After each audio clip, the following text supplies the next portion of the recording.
Let us pray. Almighty God, who in your wisdom and goodness have appointed the office of leaders and parliaments for the welfare of society and the just government of the people, we beseech you to behold with your abundant favor us, your servants, whom you've been pleased to call to the performance of important trust in this republic. Let your blessings descend upon us here assembled, and grant that we treat and consider all matters that shall come under deliberation in so just and faithful a manner as to promote your honor and glory, and to advance the peace, prosperity, and welfare of our country and of those whose interests you have committed to our church. Amen.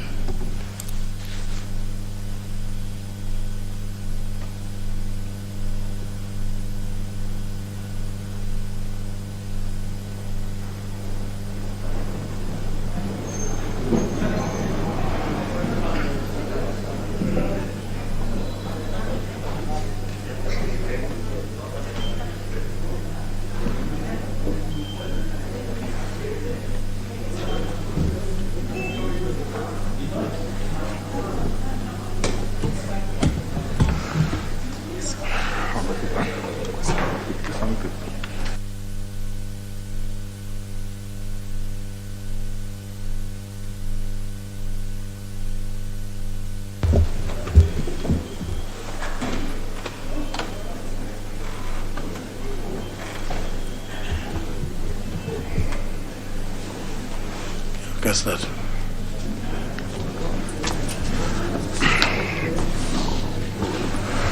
Order number 1, administration of oath. Order number 2, communication from the chair. Order number 3, messages. Order number 4, petitions.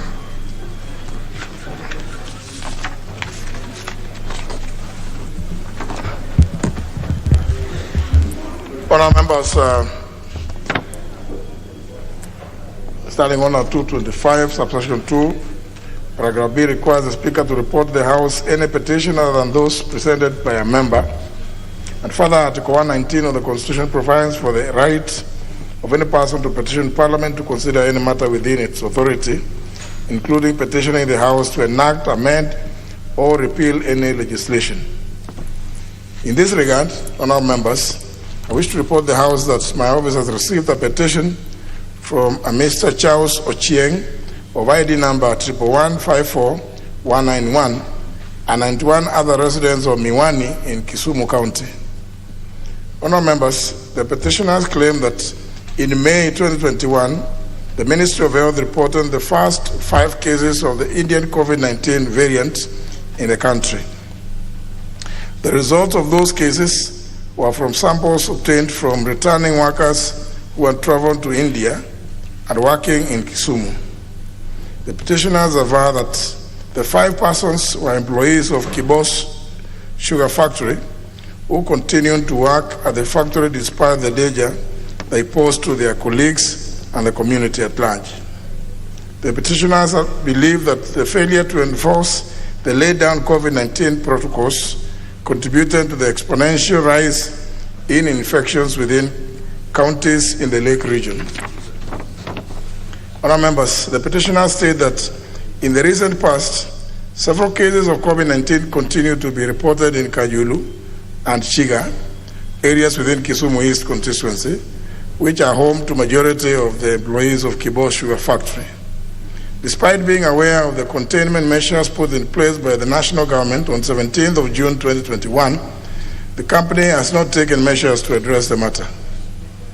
The petitioners therefore pray that the National Assembly intervenes by conducting an inquiry into the allegations that negligence on the part of the Department of Immigration resulted in the rise of COVID-19 cases, and that the management of KBC Sugar Factory should be held responsible for contributing to the spread of COVID-19 in the Western region.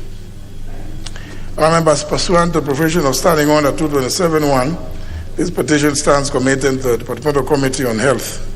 The committee is requested to consider it and report its findings to the House and the petitioners in accordance with Standing Order 227, subsection 2.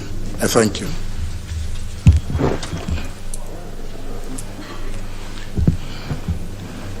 Mheshimiwa Barasa. Thank you, Honorable Speaker. While the petitioner has a right to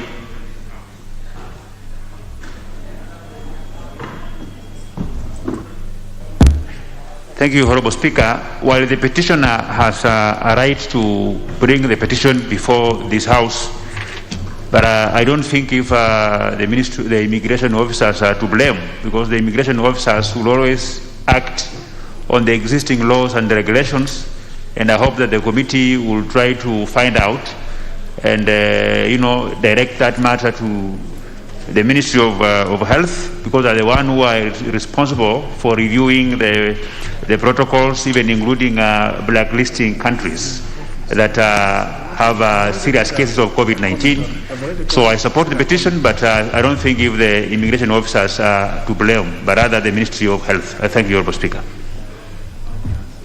Honourable Sankok. Honourable Speaker, I do support the petition and the petitioners, Honourable Speaker, and I think it is imperative that the committee also co-opt the Committee of Health, so that, because this protocol are squarely on the Ministry of Health, so that they can deal with it together. So thank you very much, Honourable Speaker. I do support. Hello. Thank you, Mr. Speaker. Mr. Speaker, Article 119 is clear on matters of petition. Any Kenyan has a right to petition. But looking at the seriousness of this matter, Mr. Speaker, the issue of the Indian variety, Indian virus, the variant, If there is any positive correlation, that is the most important thing that they must be able to look at. And as my colleagues have said, Mr. Speaker, it touches across the committees, both Committee of Health, and when you talk about immigration, Mr. Speaker, this is the committee, I think, of security. And before you travel, Mr. Speaker, it's now a requirement. And this is the international protocol now, that first you must get a negative test of COVID-19. And once you get it, if you are traveling, then they post your results there. So the question is, the people who might have come from India, Mr. Speaker, and they were allowed in this country, of course, the immigration is liable, because anybody that travels, you must have a negative COVID test, which must be 48 hours to traveling. In other jurisdictions, they are talking of 72 hours. So in any case, if there was any professional negligence, Mr. Speaker, and anybody went contrary to the Ministry of Health protocols, I think this is a serious matter that action must be able to be taken. And that can only be done, Mr. Speaker, if you've ascertained that there is a positive correlation that existed. And again, Mr. Speaker, Trans Nzoia was closed down, Bungoma was closed down, Siaya, Kisumu. When you look at the risk, Mr. Speaker, that these people went It's supposed to be comments, observations, and clarification. Now, yes, Mr. Speaker, I'm finalizing. And we request the committee to move with speed, so that this matter is an essence of time, Mr. Speaker, so that the action can be taken accordingly. I thank you. I was debating, Honourable members, because of petition, the 30 minutes which are provided for in the standing orders will apply even if you have 10 petitions. You only have those 30 minutes. And I do know that we have some petitions whose reports are going to be tabled here. We will still have to apply the same 30 minutes. So I can see members who are trying to raise up their hands. We don't do that, and I will never see hands up. Honourable Bukose. Thank you, Honourable Speaker. Honourable Speaker, I think facing this pandemic that is global, it is important that we have interministerial correlation and cooperation. So I'm hoping that the committee should be able to look at what are the best measures that we can be able to put, especially when we are rolling out the vaccination, because I think vaccine has been established to be key to the fight against this pandemic. So I think as you look into this report, let's also assess on how much of the vaccine rollout is being done, because I think that is a very key area that we need to actually pay a lot of attention so that we can bring this pandemic to a closure. Thank you, Honorable Speaker. Honorable Passaris. Thank you, Mr. Speaker. Mr. Speaker, the first thing I want to say is the variant is not called Indian variant. It is called the Delta variant. The next thing is I came on that flight on the 29th, the last flight from India on the 29th, and I was at the airport. And in spite of the fact that we actually were mandated by the government to have a PCR test before we boarded the flight, when we landed here, we were isolated at the airport because it was the last flight coming in from India. We were isolated. We were tested again in Kenya. So they didn't just take the results that you came with from India. They tested us again in Kenya. And while they tested us at the airport, though they found a few people that were positive. And we were actually being put even aside in the airport. Those who were positive were here, those who were negative were here. So I believe that the airport immigration and the health department did a really good job. But where the problem could have occurred is if the person who tested negative with the PCR, tested negative at the airport, we were still told that we have to still do a mandatory quarantine of 14 days. So I never came to Parliament. I never left my house for 14 days. I isolated because it was mandatory to do that, knowing where we came from and knowing that you could test negative today and be positive tomorrow. So the people, the petitioner is right in the sense that if these people actually went to work, they did not adhere to the protocol of staying at home for 14 days, irrespective of whether you tested negative, then I think they are culpable and have committed a criminal offense because they've spread it and many people have lost their lives. So I think that it's important that the petitioner gets the necessary action taken and an investigation done. Because if they had stayed home for 14 days, they would not have spread the infection if they had still tested negative on both points. Thank you, Mr. Speaker. Honorable Dr. Chebet Tum. Honorable Speaker, I stand to support the petition. Honorable Speaker, the 5 members, the 5 people who came from India should have been quarantined 14 days. The Indian variant or Delta variant is a dangerous one, and I don't know why the people of Kibo's factory just left those people to roam about. Honorable Speaker, that variant was transferred to Nandi County by somebody who is a tailor. And he came to Nandi's and he was sick there. And 16 people or 15 people from Nandi County, where I come from, got a variant from Kisumu. Honorable Speaker, we really need to take care of our people. When we go outside the country, there are some countries you cannot go. You have to stay 14 days. So I don't know why Kenya, we are so easy. We just allow people to come anyhowly to the country. Honorable Speaker, I was the first person to give a statement on COVID-19 in this parliament. And it is my opportune time to let the people of Nandi know that I do speak so that those who are used by my opponents know I'm an active member of this parliament. They should not only, Honorable Speaker, discuss about Makufuli. I made a mistake, I said Makufuli instead of Makufuli. Honorable Speaker, let them see the positive. I contribute here. Let them know I gave a motion on cervical cancer, which the government have taken over. Honorable Speaker, we need to educate people who do not watch so that they watch what we do here and know the serious members of this parliament. Thank you.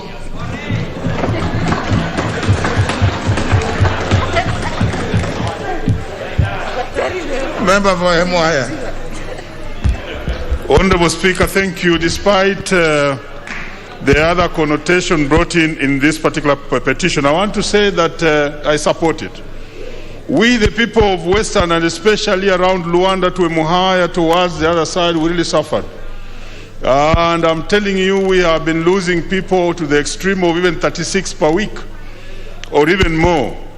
And this was exacerbated by the meeting that was in Kisumu, or was it Madaraka or whatever it was. Honorable Speaker, we have suffered because of Delta.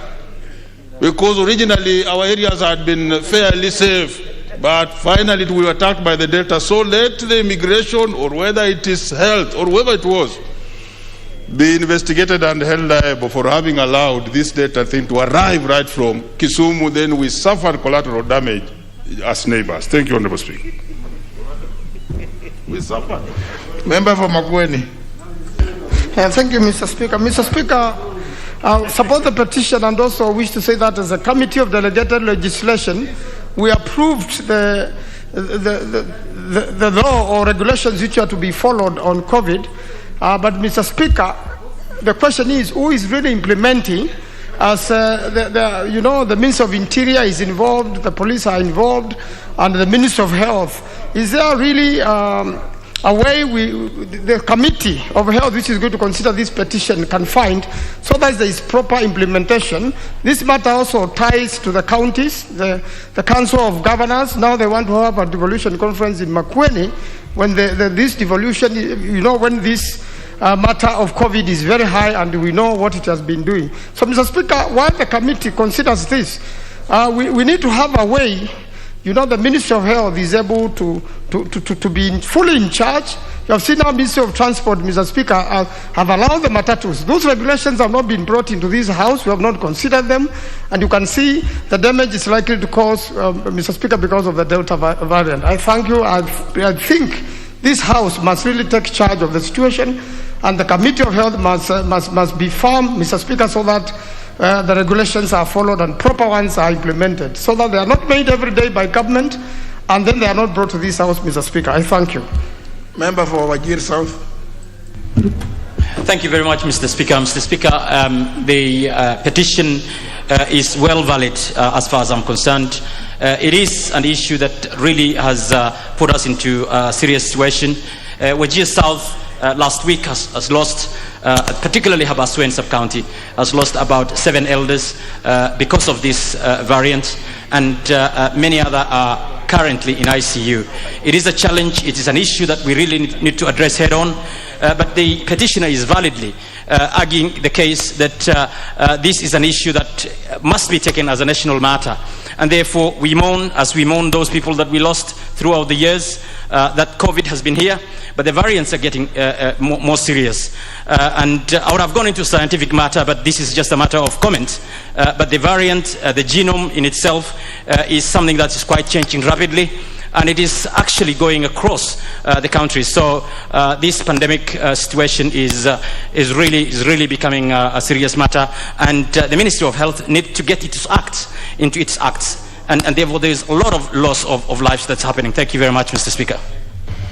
Leader Minority. Mr. Speaker, thank you. Let me also support the petitioners, Mr. Speaker, in their petition.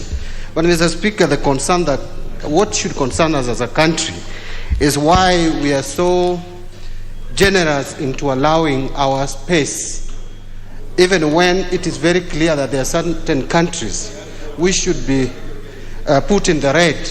Like when this variant erupted in India, Mr. Speaker, everyone expected that this country should have put in place stringent measures to deter or stop a possibility of people traveling from India and bringing this dangerous variant to our country. When listening to my sister Pasaris, you realize that they were being put, those who are positive this side, negative this side, Mr. Speaker. But you traveled in the same plane, and this thing takes about 14 days. It can be in your body for many days. So what measures did the officers who are concerned take to ensure that those who had not shown those symptoms or been tested positive are put in some kind of surveillance, Mr. Speaker? But finally, Mr. Speaker, something really interested me, and Mr. Speaker, allow me to say it, not really to cheapen the debate on this, but it is true that when this variant hit Kisumu, the other counties which were so affected, one was Vihiga, the other one was Kakamega. And clearly I've been telling my brother and neighbor here, Honorable Mboko Mlemba, that demonstrates how close Vihiga and Kakamega are to Kisumu, more than even Homa Bay and Migori. So when any project is carried out in Kisumu, Mr. Speaker, it's evident that it benefits Vihiga and Kakamega more than even Homa Bay and Migori. And that is why when there's a disaster like this, they equally share in that disaster more than Homa Bay and Migori would. So, Mr. Speaker, next time I want to advise my colleague to tell his party members who are always complaining when projects are being implemented in Kisumu that those projects benefit Vihiga and Kakamega more than they benefit Homa Bay and Migori, Mr. Speaker. Thank you, Mr. Speaker. Member for Kabuchai. Thank you, Mr. Speaker. I want to take my time, Mr. Speaker, and support this petition. And Mr. Speaker, I want this country to know, Mr. Speaker, that a man can never step in a river twice, Mr. Speaker. If he does, he's a different man in different waters, Mr. Speaker. We know very well, Mr. Speaker, that the first train came from India, Mr. Speaker. How it moved into this country, Mr. Speaker, we didn't take much concern. Now we also knew that the second one, Mr. Speaker, the Delta variant, was still in India, Mr. Speaker. We have taken no steps. It is here with us. Mr. Speaker, the required department, which will have done this, should be investigated, Mr. Speaker, very well, and actions be taken. Thank you, and I support, Mr. Speaker. The petition is committed to the Departmental Committee on Health to deal as appropriate. Honour members, you know, you either have a card and you know how to use the gadgets, you know what are intervention buttons. If you don't know, please just take some few minutes to you be educated by the staff. Or you ask your colleague, don't just keep raising your hand up.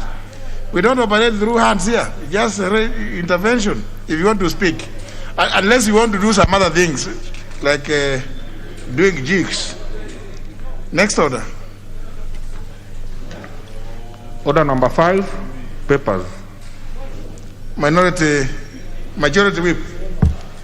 Thank you, Honorable Speaker. Honorable Speaker, on behalf of the Majority Leader, Honorable Speaker, I beg to lay the following papers on the table of the House today, Wednesday, August 11th, 2021, this afternoon sitting. 1. Report of the Auditor General and financial statements in respect of the following institutions for the year ended 30th June 2019 and the certificates therein. A. Kenya Copyright Board. B.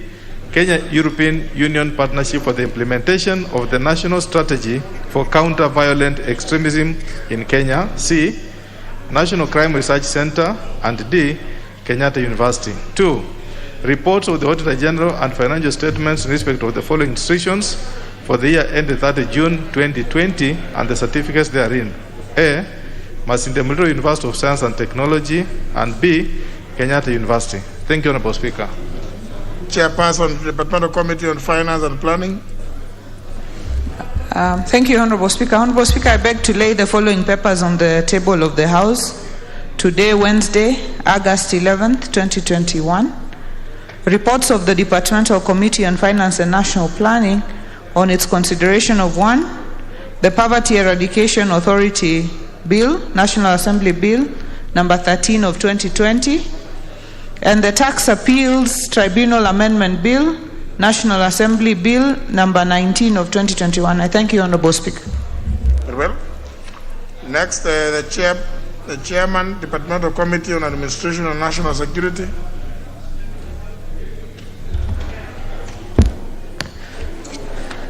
Thank you, Honorable Speaker. Honorable Speaker, I beg to lay the following papers on the table of the House today, Wednesday, the 11th August 2021.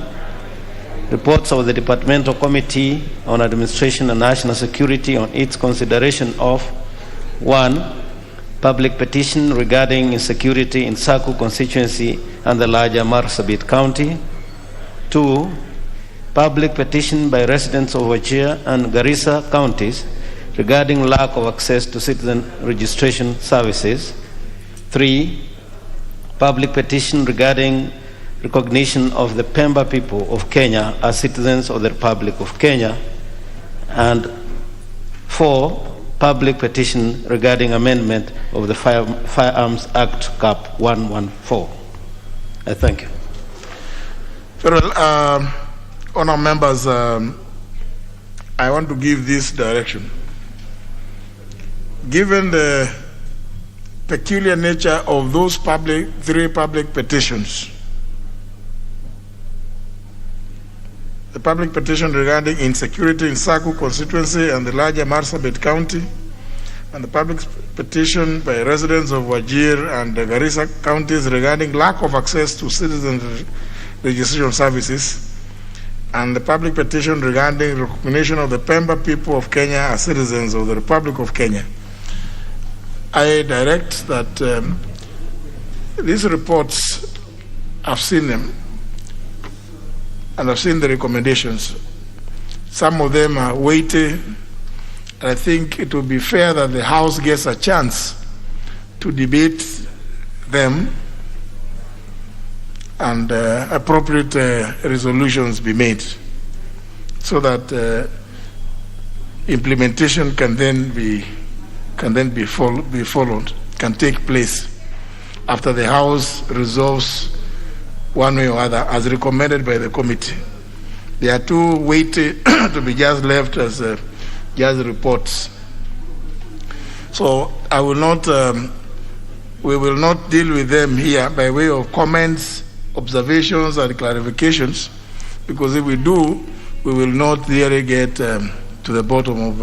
And I would urge members to look at the three reports. They are important. So, in the course of next week, I'll give some days when they should be debated. For the first one should be on the order paper on Wednesday next week. Wednesday next week.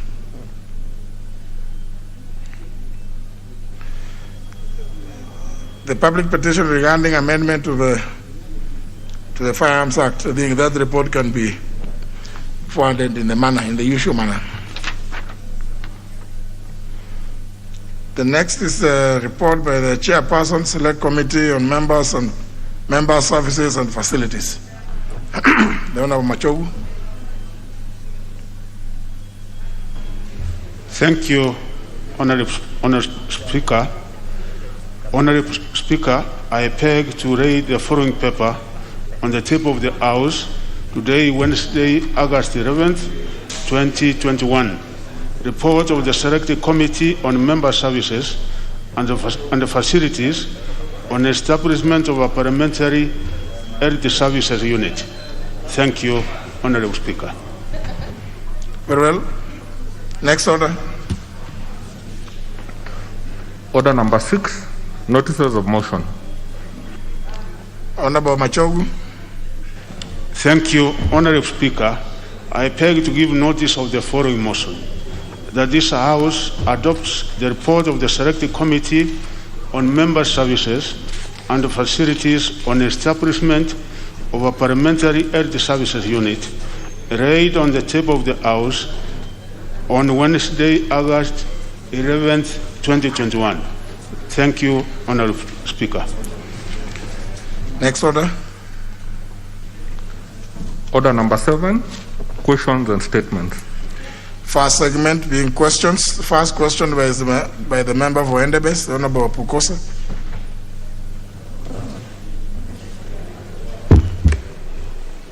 Thank you, Honorable Speaker. Honorable Speaker, I stand to ask question number 287 of 2021 to the Cabinet Secretary for Lands and Physical Planning. 1. Could the Cabinet Secretary explain the circumstances that led to the formation and gazettement of a task force by Trans Nzoia County Government to look into issues affecting public land, and was the action carried out in accordance with the provisions of the National Land Commission Act? 2. Could the Cabinet Secretary also explain the criteria used in the appointment of members into the said task force and confirm whether factors including regional, gender, and persons living with disabilities were taken into account as required by the Constitution of Kenya? 3. Could the Cabinet Secretary clarify whether effective public participation was conducted during the formulation of the county task force? And 4, could the Cabinet Secretary explain whether the procedure and conditions set out in the National Land Commission Act for formation of such task force were adhered to? And if not, could the national government consider nullifying the exercise with a view to ensuring that the correct procedure and criteria is followed by the relevant government institutions in formulation of future task forces? Thank you, Honorable Speaker. To be replied to before the Departmental Committee on Lands. The next is by the member for Bomachoge, the Honorable Alifa Miruka.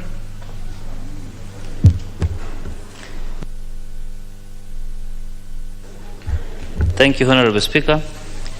I stand to ask question 296/2021 to the Cabinet Secretary for Transport, Infrastructure, Housing, Urban Development and Public Works. Item number 1, could the Cabinet Secretary provide the status of construction of the 75-kilometer road Omoringam, Kenyenya, Ibencho, Mugambi, Nyamasege, Ogembo, Ikoba, Mises, Motonto, Ogembo Road in the Bomachoge Church constituency, and indicate when the said road is expected to be completed? Item number 2, could the Cabinet Secretary provide details of the contractor awarded to the said contract and indicate the amount of money that has been paid to date for the project? Number 3, could the Cabinet Secretary explain actions taken against foreign companies who are awarded contracts for such a huge projects but fail to deliver? Thank you, Mr. Speaker. The question will be replied to before the Departmental Committee on Transport, Public Works and Housing. The next question is by the member for Subukia, Honorable Gashabe.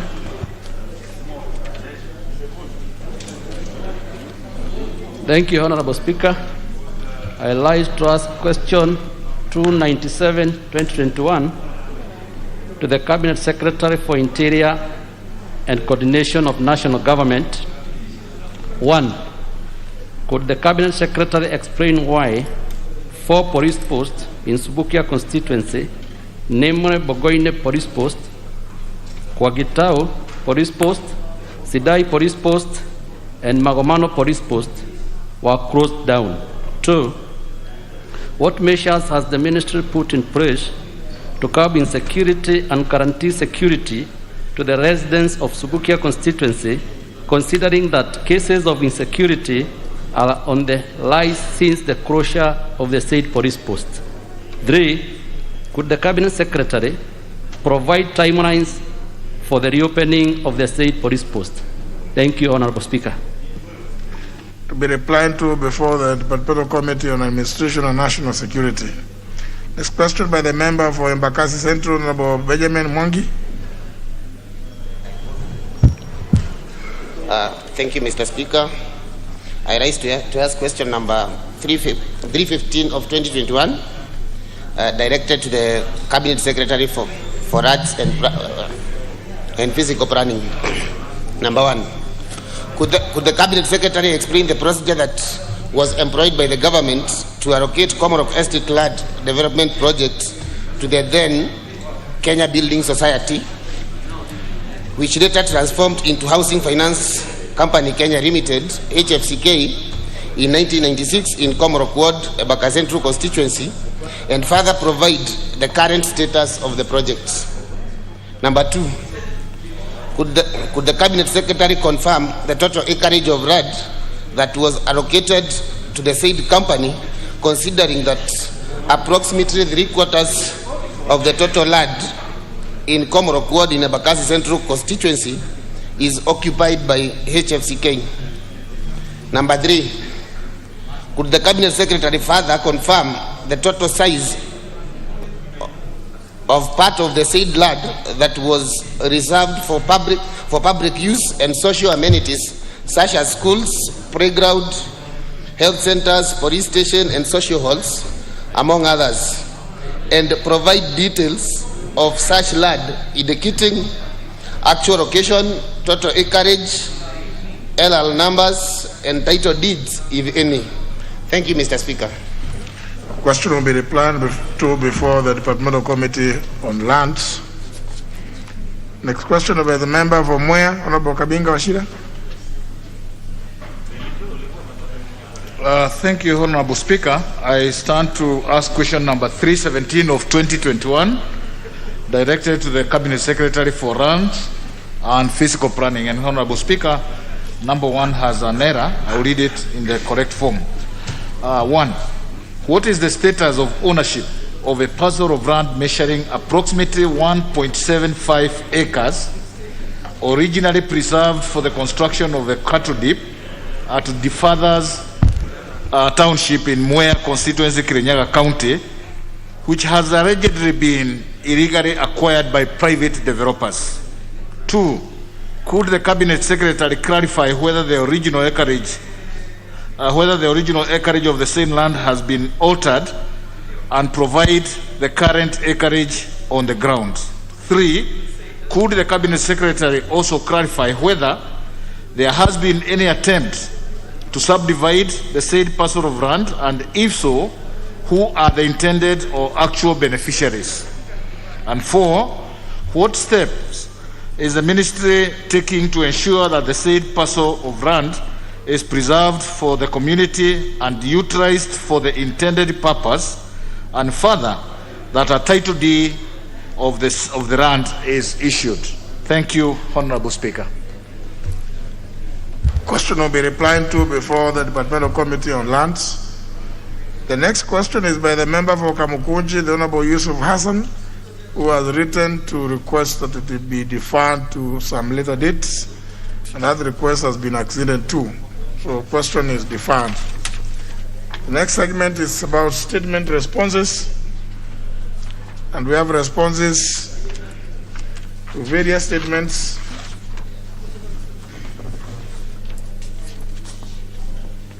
Honorable Duale, point of order. Mr. Speaker, thank you very much for indulging me. Mr. Speaker, I want to thank the chair of the Committee on Security. He has tabled the report on my petition on double registration. And Mr. Speaker, I also want to apologize for coming late. You have given direction that the matter be discussed next Wednesday. And Mr. Speaker, I really wanted the chair before Wednesday. There was a task force which I sought in my statement, which led to this matter done by government. If we could have the task force report before then, so that as we debate this matter, we can also get what the government, which they have recommended. They're saying that must be adopted. The task force that included the National Bureau of Registration, the National Government Administrative Officers, the elders, and the Immigration and National Intelligence Service. That report, it was a public task force used taxpayers' money. I'll be very happy, Mr. Speaker, if that can be availed to the House. But thank you for that direction. Very well. Fortunately, the chair of the Committee on Administration and National Security is the one who is going to make responses to all the statements. Maybe he could also address that point. Honorable Mwadi.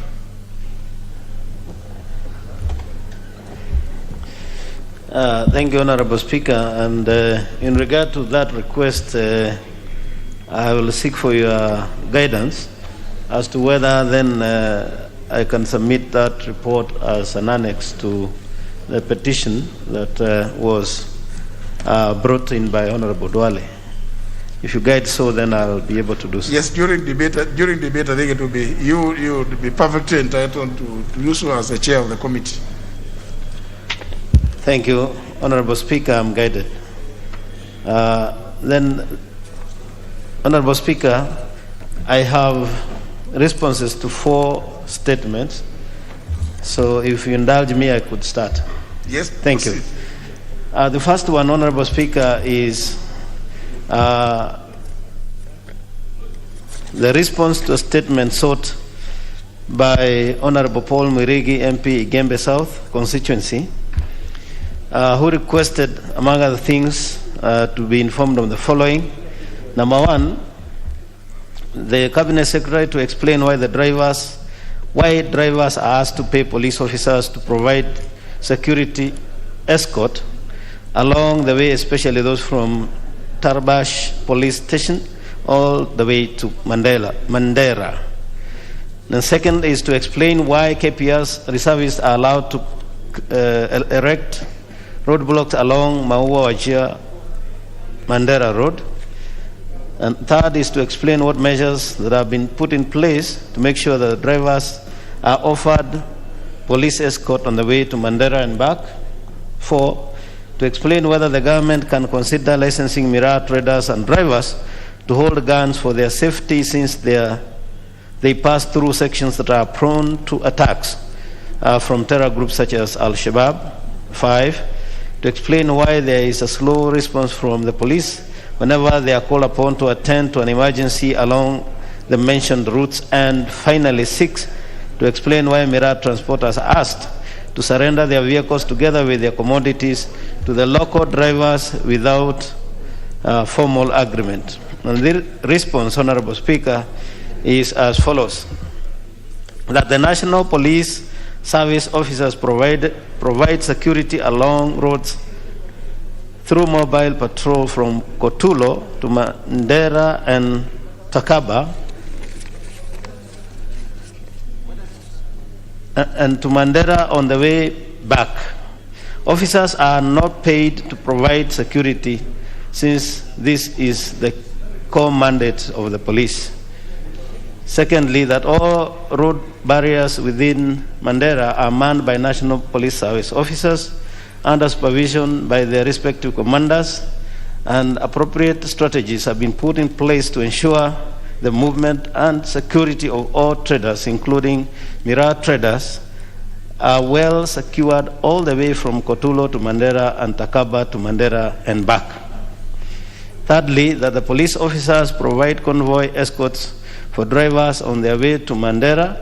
However, we noted that miraa drivers most often than not do not seek police escort and prefer to operate on their own. The next point is that the Kenyans who meet the legal requirements to possess firearms are allowed to apply for license to acquire civilian firearms as per the Firearms Act Cap 114, Section 5(1) of the laws of Kenya. And finally, Honorable Speaker, is that whenever an incident is reported, police officers act on the same promptly despite the communication challenges in the area. It is also advisable that all traders, including miraa, to report to authorities any form of intimidation and enable investigations to be carried. I thank you, Honorable Speaker. That's a response. Honorable John Paul Mwirigi. Thank you, Mr. Speaker. First and foremost, Mr. Speaker, I want to thank the chairperson for the response. But, Mr. Speaker, after going through the response, I have seen that the response are not satisfactory. Because, Mr. Speaker, the response are obvious. They are explaining, Mr. Speaker, the duties of the police officers. But the CS, Mr. Speaker, did not go to details to the questions which I had asked, because they are not respondent the way I had asked those questions. For example, question number 1, I was asking why the drivers are asked to pay the police officers in order for the escort to be provided.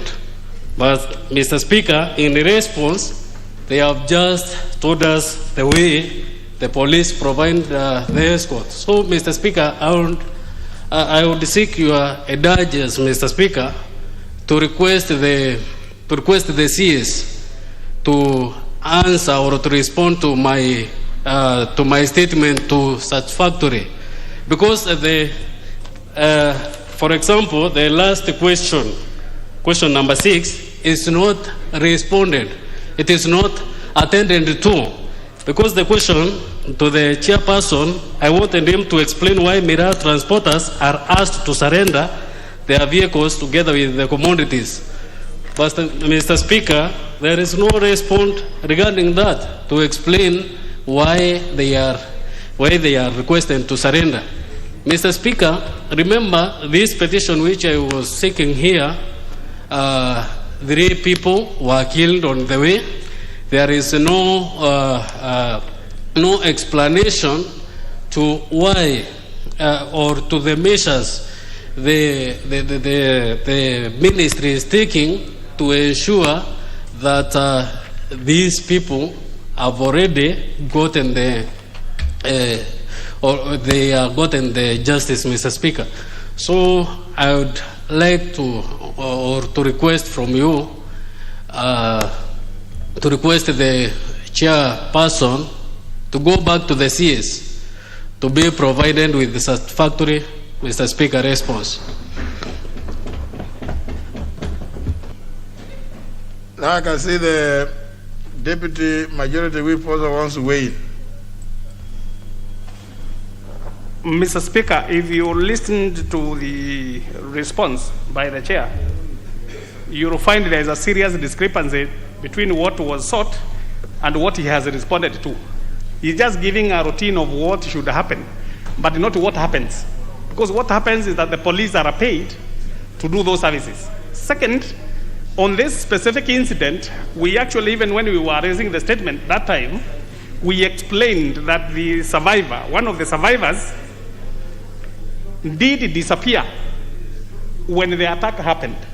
And this fellow who disappeared had come all the way from Maua in the same lorry. And he is the one who is said to have coordinated the killings or the attack. Now you hear it's about Al-Shabaab. Mr. Speaker, this incident is not Al-Shabaab. It's business rivalry. So the Minister for Interior, when he's responding to this, he wants to be just another Museo Baraza. When you hear gunshots, you think it is Al-Shabaab. No.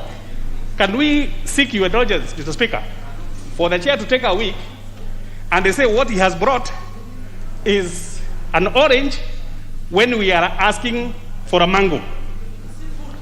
Can he go and bring an answer about the killing and this investigation? Because I've never heard another fella being asked to go and back and forth, and we are talking about murder of 3 people. Now I can see another one who has an interest. Honorable Iringo. Thank you, Chair. Thank you, Speaker. And I thank the chairman to have reported exactly what he was given. But, Mr. Speaker, let me confess here that that is just a very superficial answer, which we all know that is what the police say. But the facts on the ground, Mr. Speaker, is that there are myriads of roadblocks on the road, and those roadblocks are manned by policemen, and they wait for these mirror lorries, and they extort money, and these people they drive on to their traps to be killed. Mr. Speaker, on this particular incident, the fella who was in the same lorry with the deceased, he is the one who coordinated with the people and told them, we are at this spot, we have reached here, and when they got there, they put them in a motorbike, and they ran away with him. And when the police got hold of that person, they just told them to be reporting at the police station after 1 week, But they have not arrested him, and he is the one who was coordinating with the others. Mr. Speaker, the lady who survived the Kaweria, she was trapped in the vehicle from midnight to 9 in the morning, when the others were already rotting outside there. They have been shot, and the police had not come. And the Kaweria herself confessed, and she talked to me, and she told me that those people, when they came, they started looking for that man who was in the vehicle, and they put him in a motorbike, and she saw it, and she reported that one in Maua police station. What has the minister done to follow those links to secure or to do justice to our people who are killed? Mr. Speaker, the policemen never agreed to go to these vehicles. They charge 10,000 shillings for a trip to Moyale. And if you take 2 or 3, you have to pay that 1,000. So when you tell us the policemen are supposed to give us services, they are selling those services there, Mr. Speaker. Mr. Speaker, I disagree with the report. Now, the honourable members, I think sometimes these matters are best dealt with by way of questions as opposed to statements.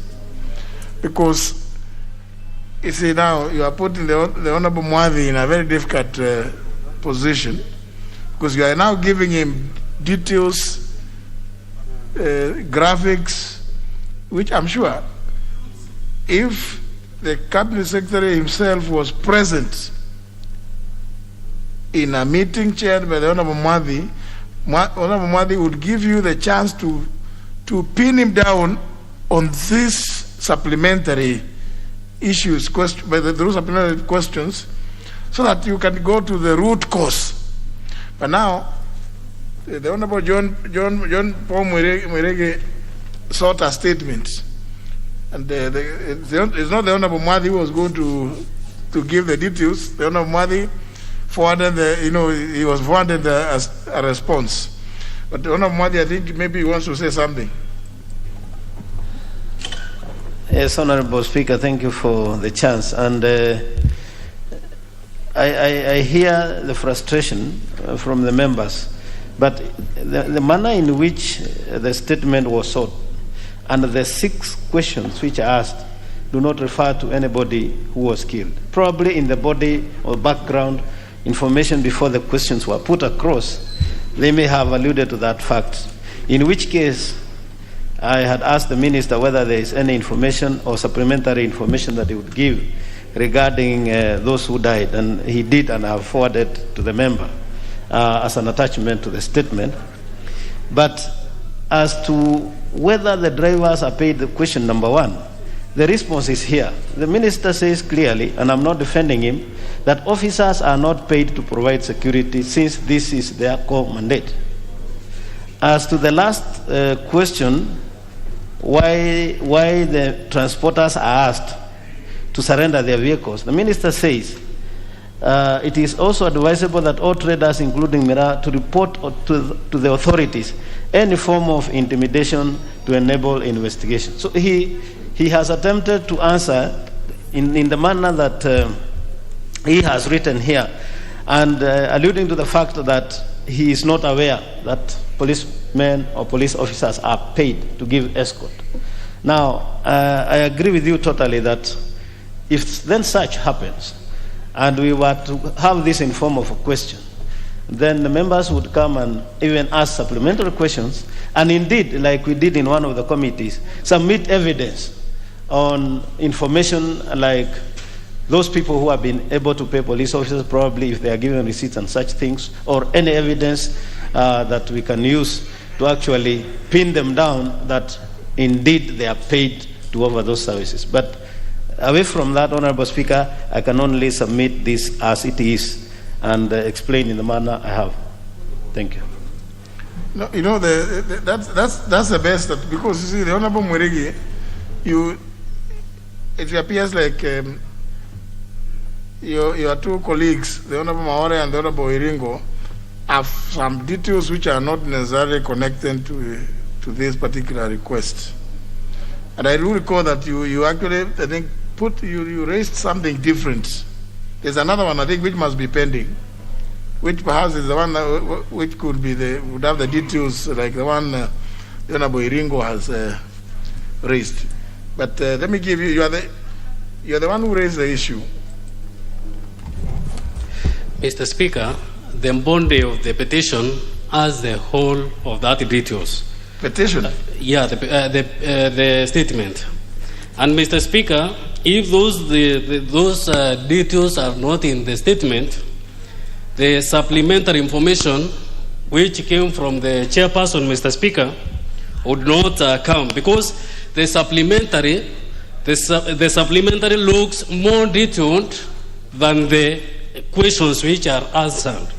That's why I'm requesting, Mr. Speaker, for the chairperson to go back to the CS so that the statement can be, my statement can be answered to satisfactory. Honorable Mwerege, John Paul, this is the direction. Honorable Mwadhi, convert this to a question, invite the Cabinet Secretary, invite the Honorable Member and all other members that have information. That's the best way you can get to the details. Because even if it is back and forth between the person, the member seeking the statement, and the chairperson, we are not getting anywhere. So it's better convert it to a question, refer it to the cabinet secretary, invite him to come and respond in person, so that it is viva voce. Yeah, so that's the best way. We leave it at that, Honorable John Paul Murigi. Let the question, the statement request will be converted to a question, and then the cabinet secretary will come. That's not satisfactory. Mr. Speaker, also, it is good to hear from the chairperson when the question will be available so that it cannot take long. Because the people who we are discussing here, Mr. Speaker, are deceased, and the families want quick response from the Minister of Interior. Thank you. Let the chairperson schedule a meeting for next week, Wednesday. No, members, there's so much, this is not business. And that's why we have to dispose of these things very quickly. Because if this is what becomes business, then the core mandate of the House is lost. It's not, we want to go to, so let's go. Honorable Mwadi, you have another response. Yes, Honorable Speaker, thank you very much. Honorable Speaker, on Wednesday, 12th May 2021, the Honorable Samuel Atandi MP, Alego Songa constituency, requested for a statement on insecurity in Coke Market, Alego Songa constituency, and particularly he sought the following. We state whether any investigations had been carried out in persistent insecurity and theft of goods and breaking into shops at Dond Koki Market in Alego Songa constituency that had led to brutal killings of several security guards employed by traders and businessmen in the area, when the culprits will be apprehended, and what measures have been put in place by government to curb insecurity in the area, among them ensure that security officers work with community to help them identify criminal terrorizing the community. 3, could the government consider enhancing security personnel at Karemo Assistant County Commissioner Office, which is the nearer police base, and ensure the officers embark on night patrol? And finally, to explain whether there is any role played by the local administration officers in these insecurity incidences, and if any, what action will be taken against officers involved. Which response, Honorable Speaker, is as follows. That on the night of 27th and 28th November 2020, at a known time in Bondi Baragulu Market, one watchman by the name Amos Razier, a Maasai male adult aged 25 years from Tanzania, was murdered inside an incomplete building structure by unknown attackers. Police visited the scene and confirmed that the deceased had sustained a deep cut on the head and had a temporary permit to be in Kenya. Investigations were commenced by police file number 638/64/2020. No arrests have been made. Case pending under investigations. On the night of 29th and 30th April 2021, within Bondi Market, a watchman namely Kennedy Moret, a Teso male adult aged 55 years, who was guarding a wholesale shop owned by Fred Oya, was hit on the head by unknown people and died on the spot. The attackers broke into the shop and stole iron sheets and other commodities of unknown value. Police visited the scene and investigations were commenced by file number 634/110/2021. The case is pending under investigation. Honorable Speaker, investigations are at an advanced stage and appropriate action will be taken against any person found culpable. To ensure security for all, foot and mobile patrols have been enhanced to curb insecurity in the area. Similarly, the community living in the area has been working and supporting police officers to curb crime through sharing of information. The incidences so far reported in the area are isolated and all efforts are being put in place to ensure the security of all people in the area. Mr. Speaker, sir, the strength at Karemo Assistant County Commissioner's Office has been increased and have the capability to deal with any crimes in the area. Honorable Speaker, there is no information as of now suggesting that the local administrators have played any role in security in that area. And Honorable Speaker, I beg to submit the response.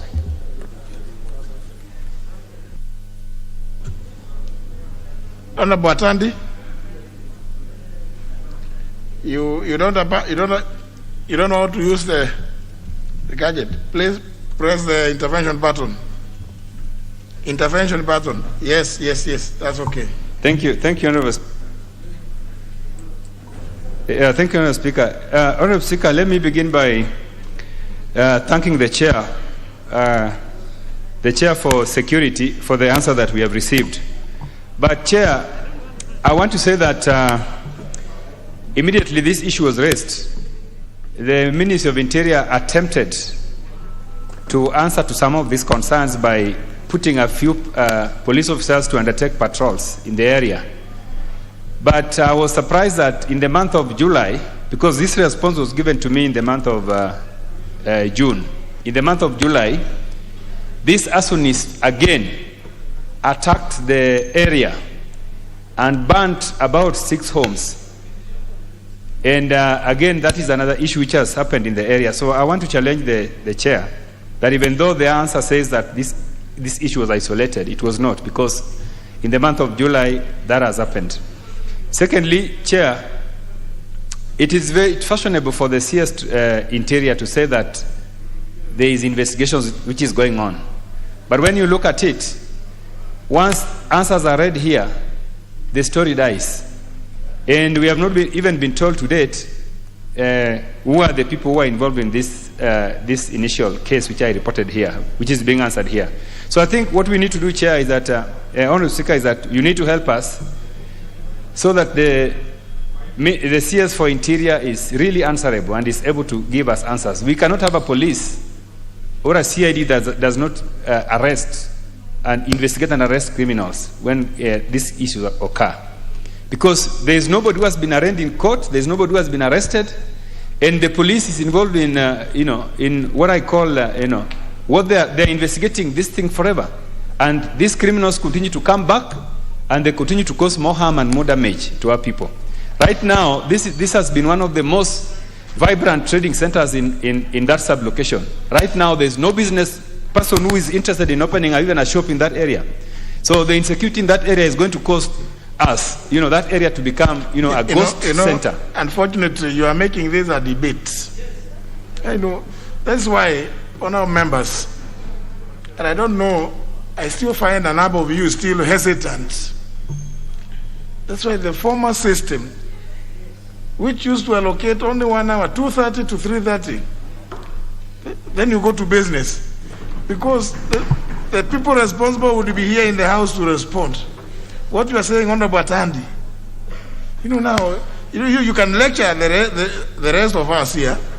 That nobody is willing, no, but what do you expect the chair of the committee to say in response? Yet you chose the route of a statement. Now you are saying that the chair should do this, the chair should do the other. But since it is a request for a statement, the only thing that the chair will do is to take it to sender, isn't it? To the person to whom it is destined. Can you respond? Chair. So, Honorable Atandi, this lengthy discourse is not helpful at all, because you chose the route of a statement. You should just say that you are not satisfied with the statement. The rest now you can leave it to your maker. I mean, because this is just jazz. It's not helping, Honorable Atandi. I can understand what you are doing is you are addressing your constituents. But now, are we going to sit here now, and we are not the constituents, to listen to you address us? that nobody wants to invest there now. And now, on a weekend, what you are saying would make a lot of sense out there in the village, in this market. But now here, you say the statement is not satisfactory, and then we move on.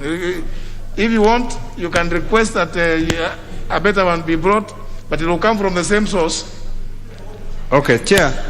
Honourable Speaker, what I'm saying is that the response is inadequate, and I'm just trying to explain that even though in the response it is very clear that the CS is saying that the investigations were being done, it is now 2 or 3 months before anybody is arrested. So I don't think that is really something which is out of context. But anyway, I want to say, Honourable Speaker, that I agree with your direction, and I want to say that the statement is not satisfactory because it is actually a complete lie. There's nothing that has been done to this effect on the ground. Yeah, what does the chair you've had is a complete lie. Now you say it's a complete truth. Where do we go from there? Honorable Speaker, what I have read... This house and the other house are fully seized with authority constitutionally to address this problem by looking at Article 152 of the Constitution. Sort out this problem, you guys, you members. I mean, because if the Honorable Mwali was the Cabinet Secretary for Internal Security, and you challenge him in the manner that you have, everybody would hear. And I will also be available to direct that go and bring a more satisfactory answer. But now, what do I tell you? I tell him to go and bring a more satisfactory answer from where? You still go to the same CS because he doesn't sit in the executive. And you will begin now. Let's hear now from the Honorable Mwali, the chair of the committee. Honorable Speaker, I don't know what the honorable member is saying is a complete lie. Whether he's saying I didn't read what I was given by the Cabinet Secretary. But what I want to confirm is that I read word for word, comma for comma, full stop for full stop, what I was given or what was submitted by the Cabinet Secretary. If there is any lie on the ground, I don't lie there in the ground. I don't know where the ground is, but I have brought it as it is. And I think, Honorable Speaker, you are guiding this House properly. That maybe probably is a time we don't even start asking for statements. And you bring matters in the form of questions so that we can invite the Cabinet Secretaries, and then you can now one-on-one face the Cabinet Secretary together with any other interested friends of the committee to address the issue comprehensively. So, Honorable Speaker, I can only state what has been given to me, and I have no facts on the ground. I am not in charge of the police officers on the ground, not the ACCs on the ground. There is a system through the executive which is in charge. So only I've done is to convey the answer as given by the Cabinet Secretary. Honorable Speakers. Let me listen to the point of order by the member for Mwaya. Thank you, Honorable Speaker. And I want to thank you for the direction you are actually giving, because we have seen severally good statements brought here, and I remember vividly one that was so passionate to me by Malulu Injendi, but it was a statement we could not be pursued further. So we are really actually changing to go to questions. But I want to inform you, Honorable Speaker, that even the questions, when we ask them, that particular minister does not answer them. Last week, this document was read here, and you remember I had complained about the same scenario the other time. And this time we were given a paper which showed which time the MP should come for his particular question. So I came much early, Honorable Speaker, at 9, and I was told, no, your question is at 2. Went to do my business, came back at 2. No person was available to answer this question. I called the clerk because the number of the clerk was on this paper, which I'm holding here, Honorable Speaker. And the clerk said they had got information just an hour to 2 that the minister was not coming. So there's a much deeper problem with that particular department of the Ministry for Interior. And it's high time, Honorable Speaker, directed that the Minister be told to also come and answer those questions as we go the direction of questions. Thank you, Honorable Speaker. Oh, no, members, but no, there's nothing to debate. See, the problem is you want to begin venting on this. Eh? No, it is not done that way. No, I mean, you be cry babies. You'll be crying to who? The Honorable Mwadi has told you that he doesn't know what is on the ground, which is the truth. The person who knows what is on the ground has given that response. Because, and that's why it's so, it's unfortunate. But there are several others from the same. Now let's hear this other statement now from. Is it the one by the member for Turkana East? Honorable Speaker, I have two more, and you realize that I have several. Even in the morning, I read two of them because I'm trying to clear the backlog, which has been in the committee. That's why I'm bringing them in these numbers. But I have two more. One which was sought by Honorable Dido Raso, and then the one for member for Turkana East constituency. Yes. So, Honorable Speaker, on Thursday, 8th July 2021, the Honorable Dido Raso, MP Saku, requested for statement on the militia attacks and killings in Saku constituency and Isiolo counties, and in particular sought the following, to be informed on the following.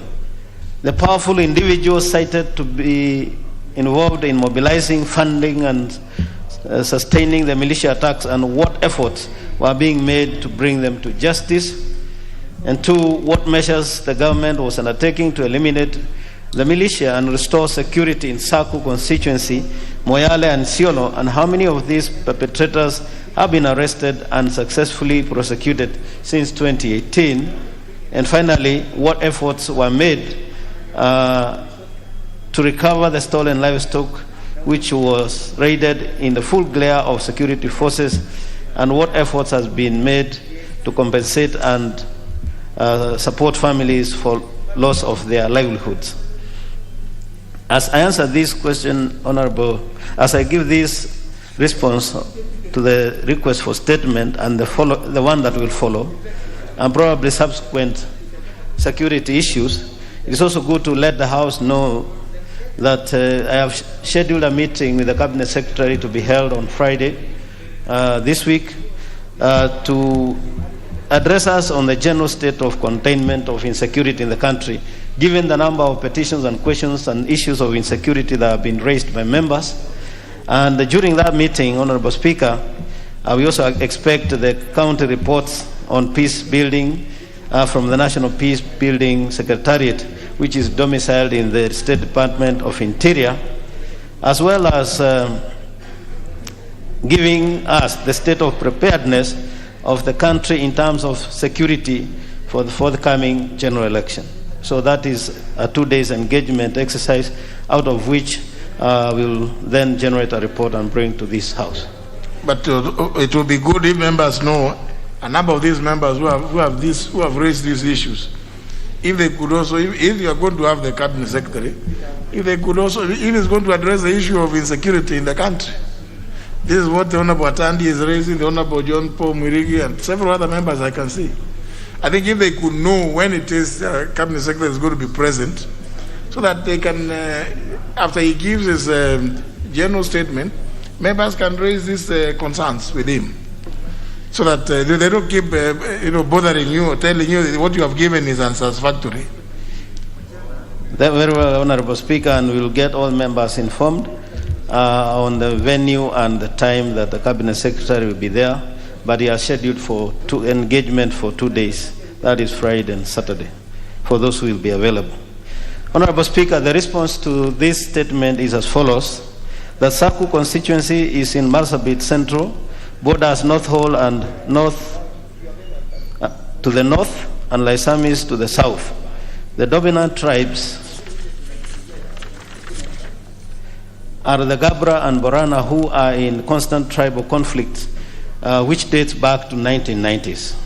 This has immensely contributed to the high levels of social disintegration, malicious damage to property, loss of innocent lives, among others. The two warring communities have their own militia who are tasked to protect their, in quotes, electoral leadership, business community, and others in the political power are directly involved in the funding and sustaining the militia by purchasing of firearms, ammunition for protecting them. Police efforts to restore peace and bring to book perpetrators of violence have been a challenge due to lack of direct evidence to link them. In addition, the local community is unwilling to betray their leaders. Honorable Speaker, in a bid to eliminate the militia and restore security in Marsabit, the government, through the police and other security stakeholders, has constantly employed the following measures. 1, deployment of additional officers in volatile areas and outposts. 2, enhanced police patrols within town and its outskirts. 3, peacemaking initiatives through the local administrators, elders, and other key stakeholders. 4, erecting barriers and roadblocks to curb trafficking of small arms and other weapons. However, there is an urgent need for the disarmament exercise in Marsabit County to flush out militia who are in possession of illegal firearms. There are plans to deploy a detachment of special forces at the county level. Similarly, consideration should be made for the allocation of adequate resources and the deployment of specialized equipment like armored personnel carriers.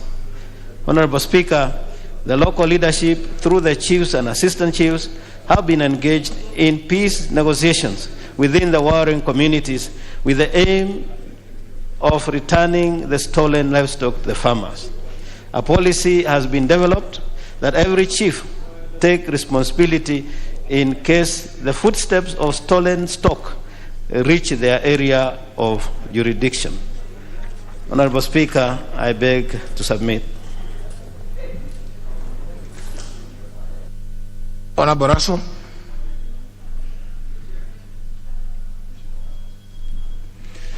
Thank you very much, Honorable Speaker. I also wish to thank the chairman. I don't want to shoot the messenger, but what is clearly coming out is the failure of our security system and paralysis of government, where we are being told that politicians have militias and nothing is being done.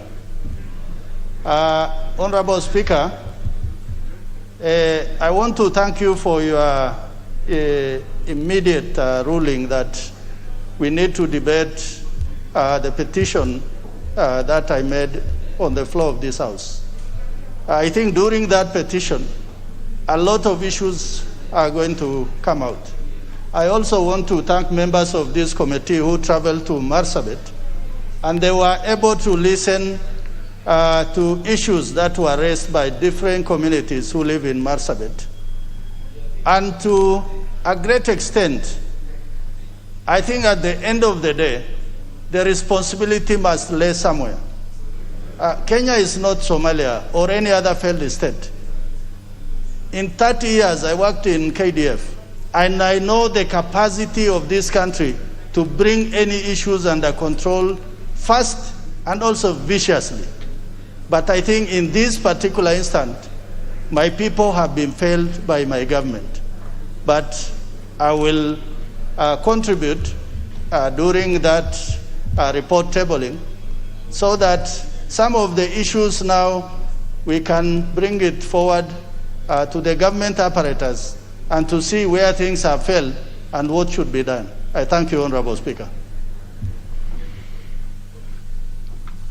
No, but you see, the Honorable Judge Uganya, Honorable Raso is the one who sought the statement, or because of proximity? Thank you, Mr. Speaker, for the opportunity. And I want to join Honorable also in thanking Mr. Mamwadi for this response. Mr. Speaker, sir, as you very well know, and the nation knows, it's a serious insecurity problem in Marsabit. And Mr. Speaker, sir, I totally concur with my colleague Russell that it's because our government have failed to provide leadership and deal with the issue of insecurity that it has come to this level. Mr. Speaker, sir, now that this House is seized of this matter, I really hope during that debate we'll be able to come to the bottom of this problem. Mr. Speaker, sir, I also want to thank the President who took leadership in this issue and actually convened all the leadership of elected leadership of Marsabit County to State House to enable us to deal with this issue once and for all. Mr. Speaker, sir, I think the decision from this House and the resolution of this House, I strongly believe will bring lasting peace to Marsabit. I thank you. Well, I hope as many members as possible will have an opportunity to look at that report, because I saw it's a detailed report on that petition, so that also in debating, we debate it objectively, so that the resolutions that the House passes will be capable of implementation, failing which then the House can take the necessary action against whomever it is that is bound to implement the resolutions. The Honorable Mwadi, I think, give us the next one. Thank you, Honorable Speaker.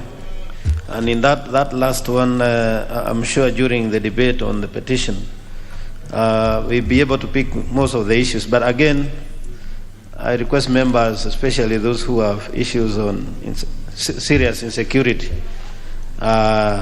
to get in touch with our Secretariat for information on the location and the timings of our meeting with the Cabinet Secretary. Honorable Speaker, the next request for statement was made on Tuesday, 8th June 2021, by the Honorable Rokiru Muhammad Ali, MP, Turkana East constituency,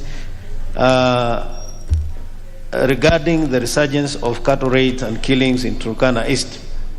In particular, he requested to be informed on the following. 1. What measures the government was taking to address the resurgence of raids of conflicts among communities in Baringo East, West Pokot, and Turkana East. B. The measures the government had put in place to stop further raids. C. What efforts were put in place to recover the stolen animals and arrest the perpetrators of such raids. And finally, 4, or D, urgent steps which were put in place to assist communities in those areas to manage and utilize the available resources and address the conflict arising from the boundaries. Which response, Honorable Speaker, is as follows. The Turkana East Sub-County is generally vast area covering 11,396 square kilometers, and that it borders Turkana South constituency to the west, Sigor constituency to the southwest, Tiati constituency to the southeast, and Samburu North constituency to the east. And the chronology of events that occurred as follows. 1.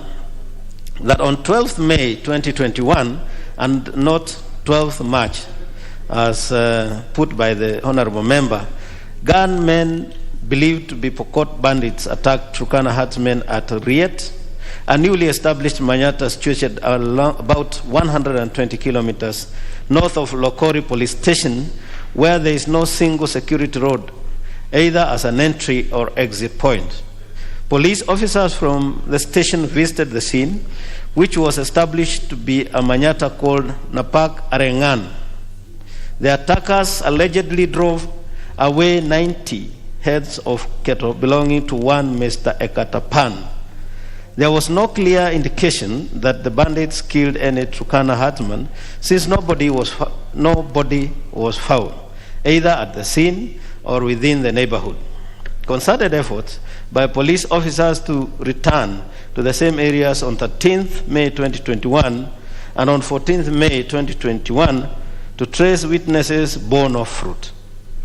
Even the local people who would have been eyewitnesses failed to verify whether there was any body. Additionally, there were no registration or stroke identification document bearing the names of Ekatapan Yolelel, Lowoi Yolelel, and Etelek Yoelel, contrary to what is being claimed. 2, on 30th April 2021, there was no report made to the police station of any banditry attack at Ngilukia, Manyata. And 3, that on 4th May 2021 at around 1640 hours at Kapedo village, about 2 kilometers from the General Service Unit camp, gunmen believed to be Pokot bandits attacked Turkana herdsmen while grazing their livestock and made away with 40 goats. A joint security operation team immediately responded and managed to repulse the bandits towards Tiati Hills. No one was injured during the incident.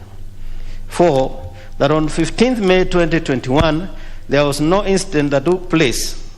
However, on 21st May 2021, at around 15:20 hours, gunmen believed to be Pokot bandits attacked Turkana herdsmen in the grazing fields at Riet area, situated around 120 kilometers north of Rokori police station, a remote village with no entry or exit route. A joint security team from Lokori immediately responded. The team managed to recover 620 goats and 470 herds of cattle from the bandits, which were later handed back to the Turkana herdsmen. 5, that on 3rd June 2021 at around 0930 hours, Pokot bandits indiscriminately shot at the residents of Lomelo village, who were erecting a fence between the densely populated village and Silale Primary School, injuring 3 people as follows. 1, Arupe Naidokwang, a Turkana male adult aged 30 years, was shot at the left shoulder. 2, Musa Namaire, a Turkana male adult aged 25 years, was shot at the right shoulder. And 3, Robert Askol, a Turkana male adult aged 29 years, was shot at the right knee. Have they become part of the bandits exchanged fire with the rapid deployment units, that's RDU personnel, based at Lomelo, who repulsed them towards Silale Hills. The bandits unfortunately shot dead Lomoit Longor, a Turkana male adult aged 45 years, and Ebunu Longor, a Turkana male adult aged 52 years, who were getting fencing materials away from the village on the bandits' escape route. Nothing was stolen during the attack. The security team repulsed the bandits towards the direction of Tiati West and overpowered them. The security team did not sight the livestock that were initially reported stolen during the fire exchange. However, the children who were allegedly abducted by the bandits were later traced and found unhurt, since they had run away from Katamanak, Manyata, to hide in bushes. Honorable Speaker, the recovery efforts in place to recover stolen animals include, number 1, liaising with the neighboring communities by sharing criminal intelligence reports.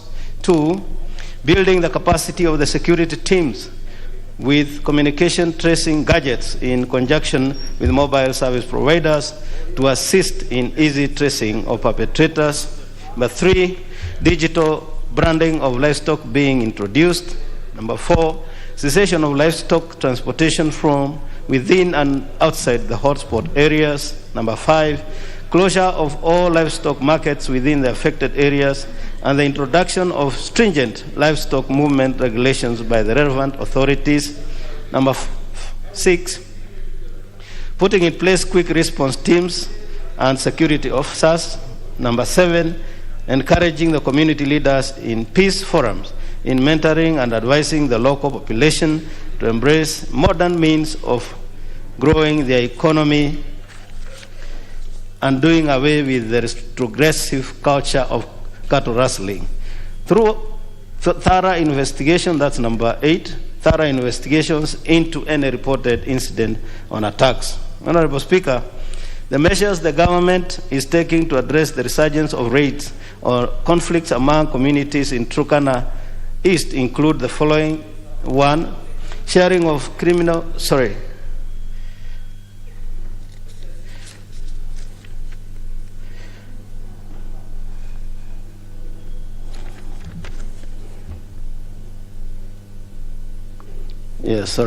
let me pick that, Honorable Speaker. Honorable Speaker, the measures government is taking to address the resurgence of raids or conflicts among communities in Turkana East include the following. Number 1 is sharing of criminal intelligence reports with communities through the national government administrative officers. Number 2 is intensified security patrols and proactive policing along the common border with the neighboring country. Number 3, advising on the need to open up security roads by Turkana County government in order to reach inaccessible human settlements and grazing fields which are predisposed to banditry attacks. Number 4, intensified patrols within affected and common boundaries by security personnel. Number 5 is conducting joint security operations to flush out bandits. Number 6, conducting surveillance and early warning systems through situation reports and sharing of information about any impending attacks. Number 7, endeavoring to recover stolen livestock with a view of handing them back to the rightful owners through community elders. Number 8, engaging respective local leaders and elders in holding regular peace meetings to prevail upon communities to desist from retaliatory attacks, raids, and embracing peaceful coexistence. Number 9 is posting of specialized units within the affected areas. And number 10, holding joint county security and intelligence committee meetings. Honorable Speaker, despite the recent boundary attacks and raids by suspected Pokot from neighboring county, Turkana East sub-county has remained relatively calm as a result of intensified patrols and conducted by uniformed units. Cases of cattle rustling in the recent past has drastically reduced due to increased patrols by security agents. The Turkana community is not an innocent bystander in the security incidents. Some members of the community have also engaged in aggressive activities against their neighbors. So thank you, Honorable Speaker, and I beg to submit. Thank you. Member for Turkana East, the Honorable Mohamed Lokiru.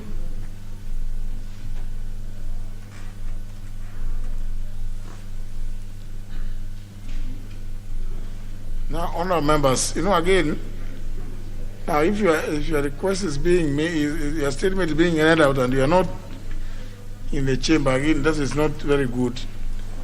Wish we would have just tabled it so that we could save time.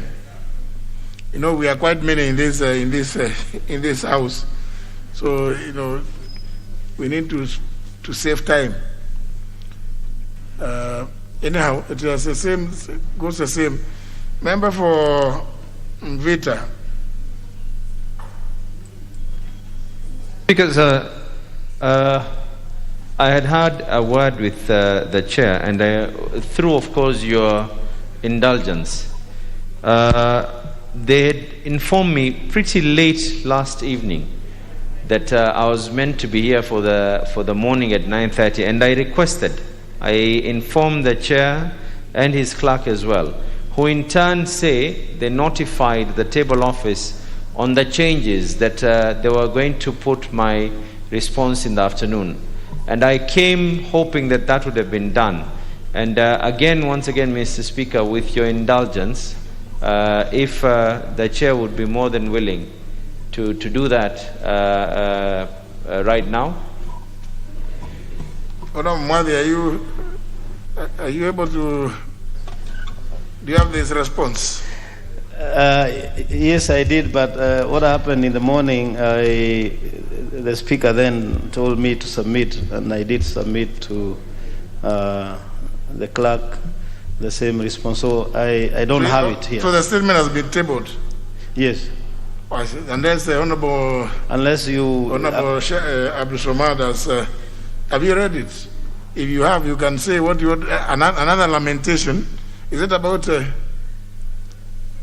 yes, Honorable Mwadi, what do you... What the honorable member did is he asked that, despite the fact that I tabled, then he was asking that if I could read so that he could engage further. No, there's no point of reading. If he has it and it is tabled, he's the one now who can raise whatever issue. I believe by form of further lamentation, as the others have. But of course, honourable members, it is fair to, when you look at your constitution, Article 153, Clause 3 provides, quote, a cabinet secretary shall not be a member of parliament, close the quote. I thought it was that should be one of the easiest things to deal with, to address this problem. Honorable Abdul Samad. Thank you very much. Mr. Speaker, as you rightfully put it, this is nothing else except to express displeasure in the kind of responses. And Mr. Speaker, one, this was something I raised on 19th of May, 2021. We are now in August. And the issue that was here was people have a right, and a constitutional right, to be able to demonstrate, to picket, Mr. Speaker. And this is envisaged in the Constitution. Mr. Speaker, the response that the security CS gave is that, and I just want to, the government is guided by the Public Order Act, has measures outlines on how to handle peaceful demonstrations and allow freedom of expression. And Mr. Speaker, when you look at all this, they've quoted the Public Order Act. The Constitution of Kenya, Mr. Speaker, first of all, the rights that are there in the Bill of Rights itself belong to an individual and are not granted by the state. That means they're not a favor. Someone who wants to be able to demonstrate and picket, Mr. Speaker, it is not a favor that they're asking the state. And Mr. Speaker, it even goes ahead and says the Bill of Rights applies to all laws and binds all state organs and all persons. And Mr. Speaker, equally, every person is equal before the law and has the right to equal protection and equal benefit of the same law, Mr. Speaker. Mr. Speaker, the only limitations when it comes to matters to do with demonstrations and picketing is unless they were propagating war. There's no one who's ever propagated war. Unless, Mr. Speaker, there was an incitement to violence, no one has ever incited violence. Unless, Mr. Speaker, there was hate speech, there's never been hate speech. And there's never been advocating any form of hatred, Mr. Speaker. So, Mr. Speaker, these rights of fundamental freedom in the Bill of Rights shall not be limited except by law. Except by law. And the Constitution even goes ahead, Mr. Speaker, to even give from A to E, and for purposes of time I'll not read each one, but from A to E, the reasons that are supposed to be in that law.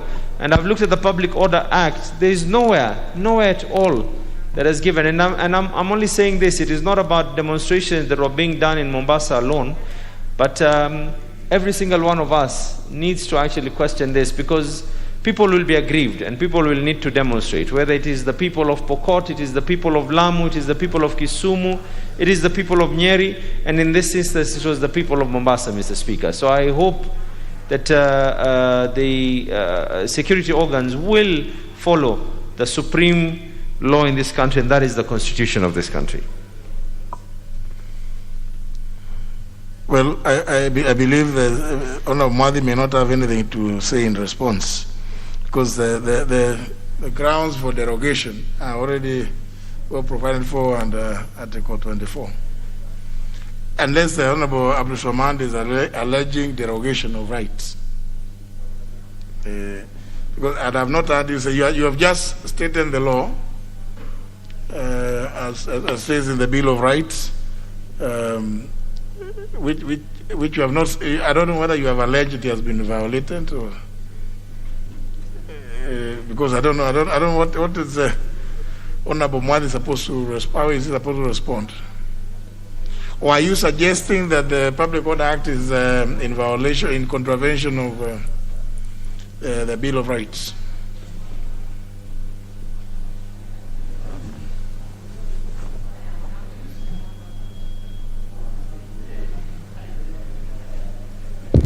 Sorry, I had to shift, Mr. Speaker. Mr. Speaker, I'm not suggesting that the Public Order Act is in any way in contravention or has gone against the Constitution. But what I am insinuating is that the security organs should not use the Public Order Act without quoting necessary provisions and necessary clauses that allow them to be able to stop this.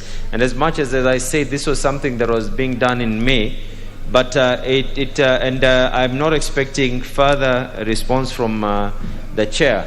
But I just wished to be able to stand and give caution to the House that I hope this is not going to be used, these excuses are not going to be used continuously to deny Kenyans their rights. Very well. I see the Honorable Mwadi wants to say something. I don't know whether you have addressed the issue of limitation of rights. Honorable Mwadi? Well, I remember the contents of the response, Honorable Speaker, and one of the contentions of the Cabinet Secretary is that yes, that right is guaranteed by the supreme law, that is the Constitution, but again, it shouldn't infringe on the rights of the others as they also picket, and that they only needed to inform the OCS, security apparatus, and also choose the demonstration route so that then they don't interfere with the others and infringe onto their rights. That's the only one I got from the CS, and I thought that was convincing enough because that is in the law. So unless otherwise provided by the law, now that law provides that you liaise with the security organs so that you don't infringe in the rights of the others. I see the Honorable Abdulrahman shaking his head, but he may not agree, but it is the truth. Everybody has a right to picket and demonstrate, but they will not allow them to come beyond the gates here, purporting to picket. They will picket out there or go to Uhuru Park and they can sleep there the whole day or night. But we will not allow them to come and picket in the chamber. We have our own rules because the rights here are also equally protected. So it is not absolute. It is not absolute, and I think there is no need to debate because you are not giving any specifics, Honorable Abdulsamad. Mr. Speaker, I respect the chair's views, and it is true, and you are very right that these rights to be able to demonstrate and picket are defined, and actually the Public Order Act is that and necessary regulations that followed after is that the police need to be notified. Well, in this instance, they were notified. They were notified, they were informed, no rights were infringed, no one else's rights were infringed, and we want to do things based on law, based on the Constitution. Of course, we do not want to do something. I mean, you cannot start going to, as you rightfully put it, you can't expect people to start picketing inside precincts of Parliament or go to State House and start. But in this particular instance, Mr. Speaker, I was part and parcel of it because I saw the day that the police were informed in writing by the organizers, and it is only on the day when people wanted to demonstrate is when the police decided to use the massive force. So I'm in agreement. But it is the way that even the response, if you see the response, Mr. Speaker, and I don't want us to engage too much in it, but I'm just giving caution and just probably opening up the ears of every single member here that I hope this is not going to be used as an excuse for anyone else who in future would wish to be able to demonstrate against anything.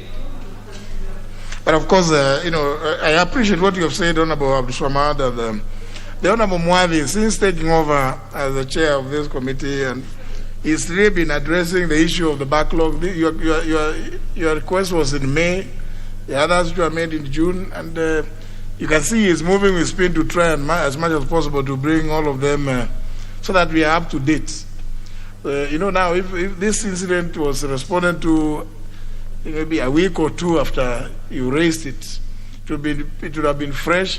Maybe if you say you are part of the demonstrators, perhaps you would have told us how much tear gas you are inhaling or was still inside you.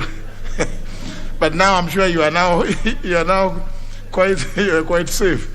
You may not quite remember what else happened that you could have told us perhaps at that time that you took off in a particular direction, either fell down, you tripped. It would have been a lot. It would have been fresh in the minds of everybody. But now, 3 months down the road, the bonga points. I'm sure that's why you don't want to pursue it. The bonga points are not there. Honorable Sankok, you also are part of the. Honorable Speaker, thank you first of all, and I think you are very right in guiding us that your rights stop at where mine begins. And what I'm worried about is that the honorable member, Absamar, is the one complaining about the police. And they are now in government, Honorable Speaker. Honorable Speaker, your presidential candidature have caused a lot of jitters in all quarters. Even the ones whom we think they are in government, they are almost getting out because they know now they have really to handle your candidature, Honorable Speaker. And Honorable Speaker, even after declaring your candidature, you are still very fair to this House. So we thank you very much. So I think the Honorable Peter Mwadhi is just a postmaster. You have come with the response, and I think it is in order for him to accept the response and maybe to attend when the Interior Security Minister, CS, will be there, Honorable Speaker, so that they can now answer one on one. But Honorable Speaker, coming from him, I don't know if this issue of the handshake is now causing some problems, because they are now the ones complaining and crying the loud. It's just like when Kawanjiko won. It was my party, which is a ruling party, now going to court to say that our votes are stolen. It has never happened anywhere in the world. Thank you, Honorable Speaker. Okay, now let's go to business. Next order. Order number 8, motion. Procurement of external audit services for the Office of the Auditor General for the financial years 2018 to 2019 and 2019 to 2020. The Chairman, Public Accounts Committee, Honorable Wandai.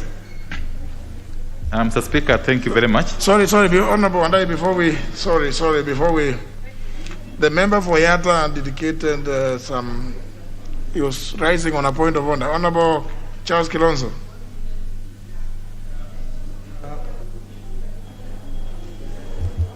Thank you, Mr. Speaker, for granting me this opportunity, Mr. Speaker.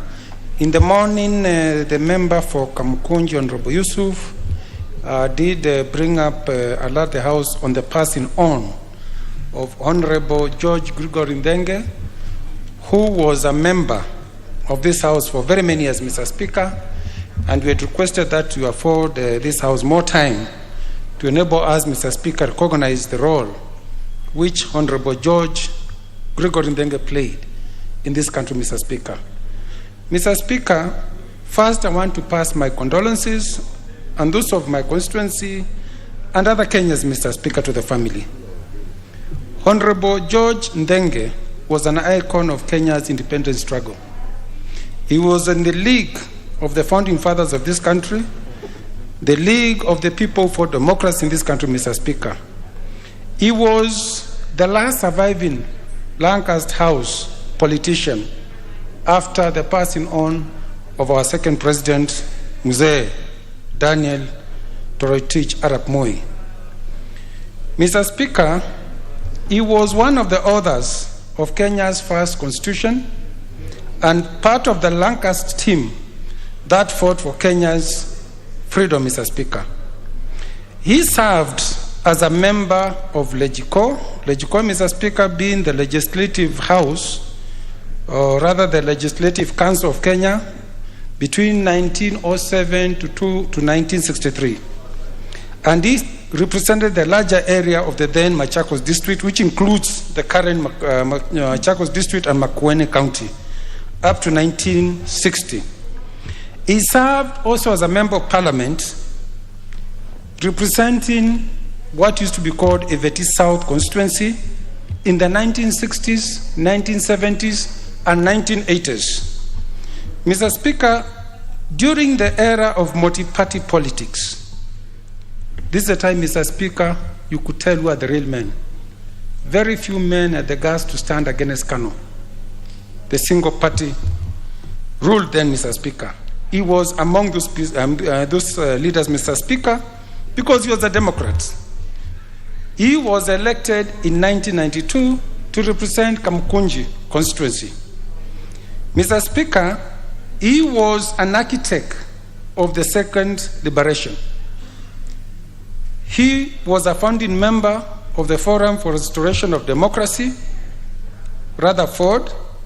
And Mr. Speaker, this gentleman, this Mzee, is a respected elder, a statesman, a true Democrat, a man who loved this country, Mr. Speaker.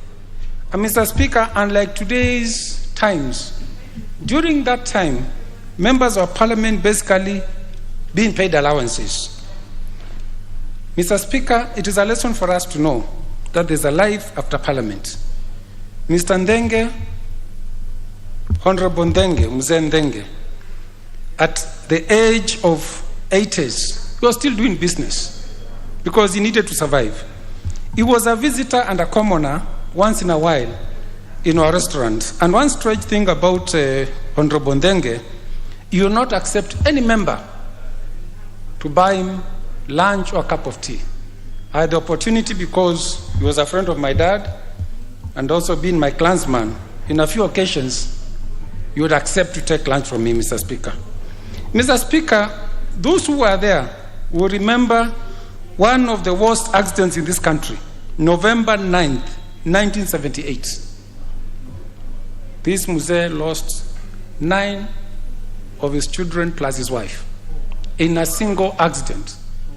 It has been the worst accident involving a family to date, Mr. Speaker. And there's something which, Mr. Speaker, he did because he could not attend the funeral of his children.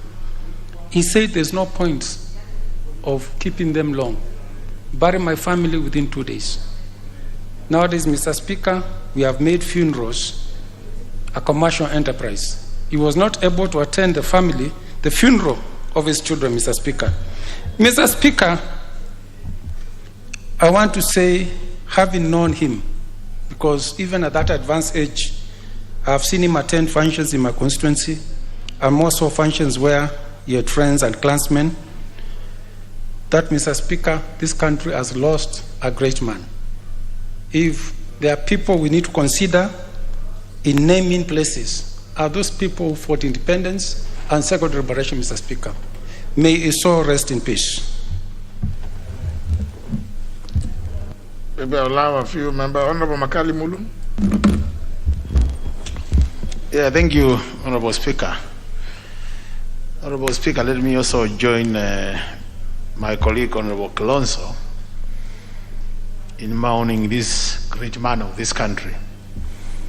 Honorable Speaker, on my own behalf, on behalf of my family, and on behalf of the Kitui Central people, the good people of Kitui Central, who have sent me to this house, I want to convey my condolences to the family and the friends of Honorable Nzenge.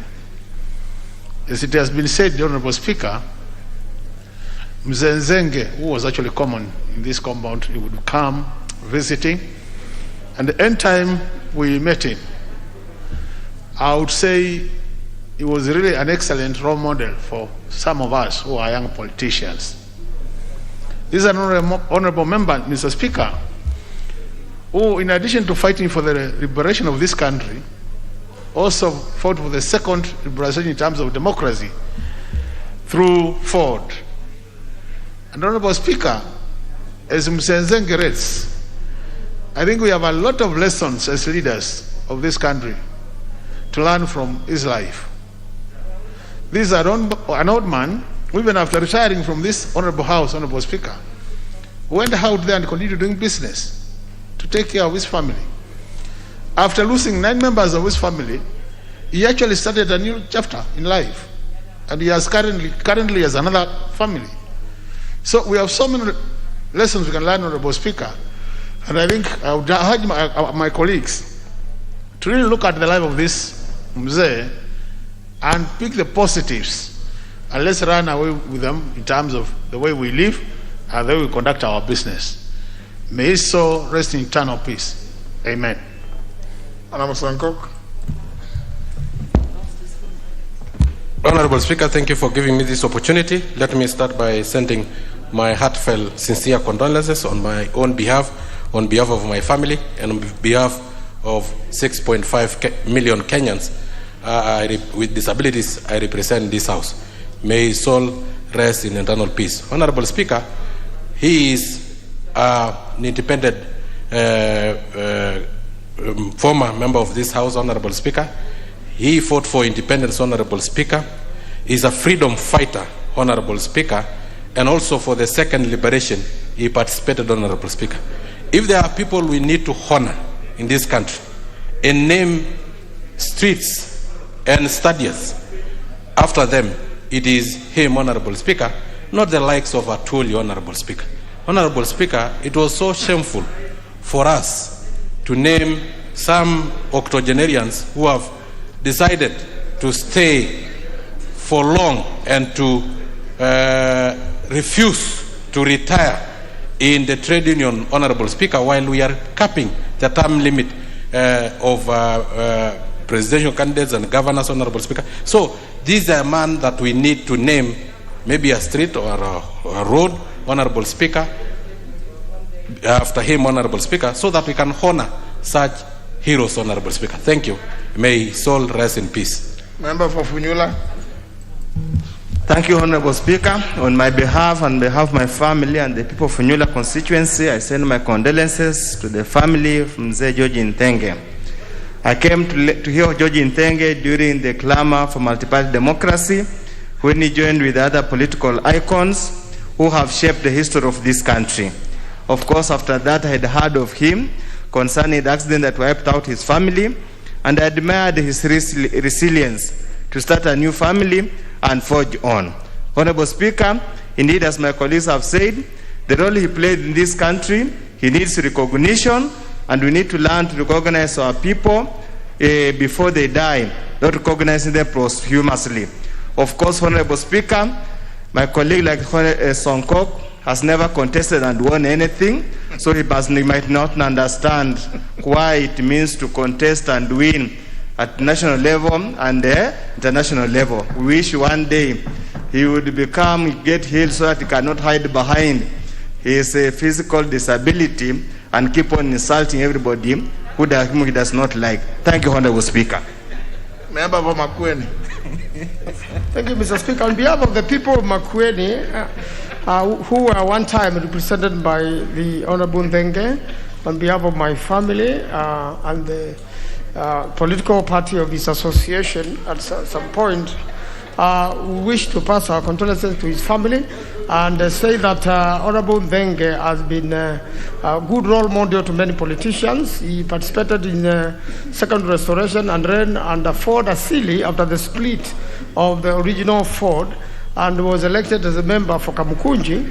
And how he quit politics is that he decided not to vie anymore, Mr. Speaker, because he thought he was no longer be useful to the new style of politics which had come up, and where he found that it was not being useful to the people, and decided to call it quits, and went into business in retirement and kept on mentoring politicians. I want to state one of the good things about him I knew, is that he loved his family very much, even after he lost it through a tragic road accident, where he used to commute from Machakos and bring his children to school early in the morning, and one of the misty days the accident happened.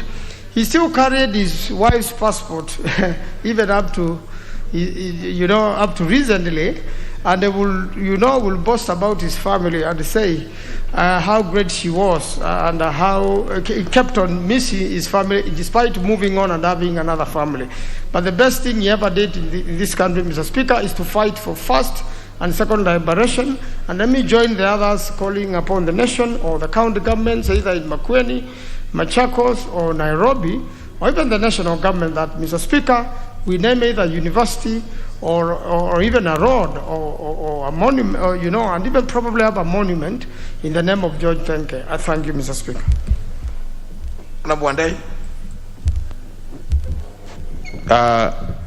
Mr. Speaker, if you may allow me, because of my glasses, to just temporarily remove the mask, because I want to refer to some notes here, which are very weighty.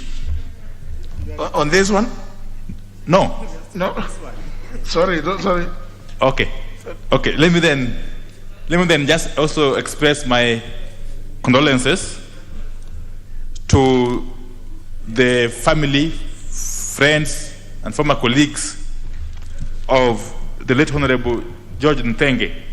Mr. Speaker, everybody who was of age in the early 90s cannot forget the immense contribution and sacrifices that Honorable George Nthenge made in the liberation of our country from the neo-colonialists, Mr. Speaker. Mr. Speaker, Honorable Nthenge, despite his advanced age even then, was so courageous that you could not believe. Mr. Speaker, this country has indeed lost a gallant son whose contribution shall remain in the records of this nation's history. Mr. Speaker, Honorable Nthenge was also a nationalist to the core. And that's why, indeed, in the year 1992, despite having his background in Ukambani, he chose to run for an MP seat in Kamkunji, and he won overwhelmingly, Mr. Speaker. Some of us who are very young then really got inspiration from this old man. May God rest his soul in eternal peace. Thanks. Honorable Wangwe. Thank you, Honorable Speaker. Honorable Speaker, on behalf of the great people of Navaholo, and that of myself and that of my family, allow me, Honorable Speaker, to pass my condolences to the family and friends of the late Honorable Nthenge. Honorable Speaker, history can never be rewritten, and history will always remain history. Honorable Speaker, this is a great man who enabled us to be where we are. He perfected in his art, Honorable Speaker, in pushing the agenda of the people of Kenya. And Honorable Speaker, what happened in 1992, the changeover from the old constitution to the repeal of Section 2A, Honorable Speaker, this great man was part of the journey, and that is why we can stand here, Honorable Speaker, and be very happy, very free, and talk freely. Initially, Honorable Speaker, you could talk anything, but find yourself behind the bars. But courtesy of this great man, we are free politicians. We can speak what we have. We can speak our mind and leave it gone. Therefore, Honorable Speaker, this one man whom we can really celebrate. For those, Honorable Speaker, who would want to wish him well, I want to say my sincere condolences to the family, and may God rest his soul in eternity. Thank you. Yeah, we are going to limit, but so that we can go to business. But let me hear the member for Nairobi. Thank you, Mr. Speaker, sir. Mr. Speaker, I want to convey my condolences to the family of the late Mzee George Nthenge. And hearing his story, how he lost his family, wife, 9 children, I was really touched. But we have a merciful God. I know that he ended up with other children and other family members. He has a son called Edward. And he is an example of the Kenya we want. He started his politics in Machakos in the 60s, 70s, and 80s, and as a member of parliament. And then he moved to Nairobi County and became a member of parliament for Kamkunji. So that's the Kenya we want, where any Kenyan can go across this country and be able to stand and represent people without feeling that I don't belong, or I'm not of this community, or I'm not of this tribe. I mean, Nairobi is a home away from home, but the fact that he started his politics in Machakos and then he ventured into politics in Nairobi is commendable. I know that because, again, as I said, we have a merciful God, that he is reunited with his family, and may his soul rest in peace. And for his role and participation in the meeting held on the 16th of November 1991 at Kamukunji, the late Honorable George Gregory Wilson Denge found himself arraigned in a court not in Nairobi, where the meeting took place, but in Machakos. And the rest is history.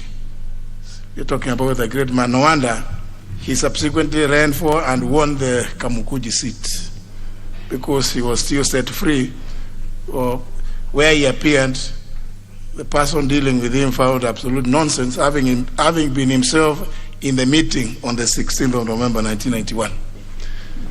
May his soul rest in eternal peace. Honorable Wanyonyi. Mr. Speaker, thank you for the chance. I want to take this opportunity on my own behalf and the people of Trans Nzoia and Kwanza in general to send my heartfelt condolence to the family of the late Mzee George Thenge, who is a founder member of the party in which up to today I'm still belong to Fort Kenya. It was Ford at that time, of course after sometimes became Fort Kenya, and I knew Mzee as somebody who was a nationalist, and I saw him at one time, I think when he was driving with the James Orengo in town here, looking for democracy of this country. And therefore, I take this opportunity to say thank you for his work he's done, and to let him go and rest. I think he's a man that actually worked for democracy of this country, and he'll go down history in this country as somebody who actually restored democracy in this country. May his soul rest in peace. Thank you. Member for Mwingi West.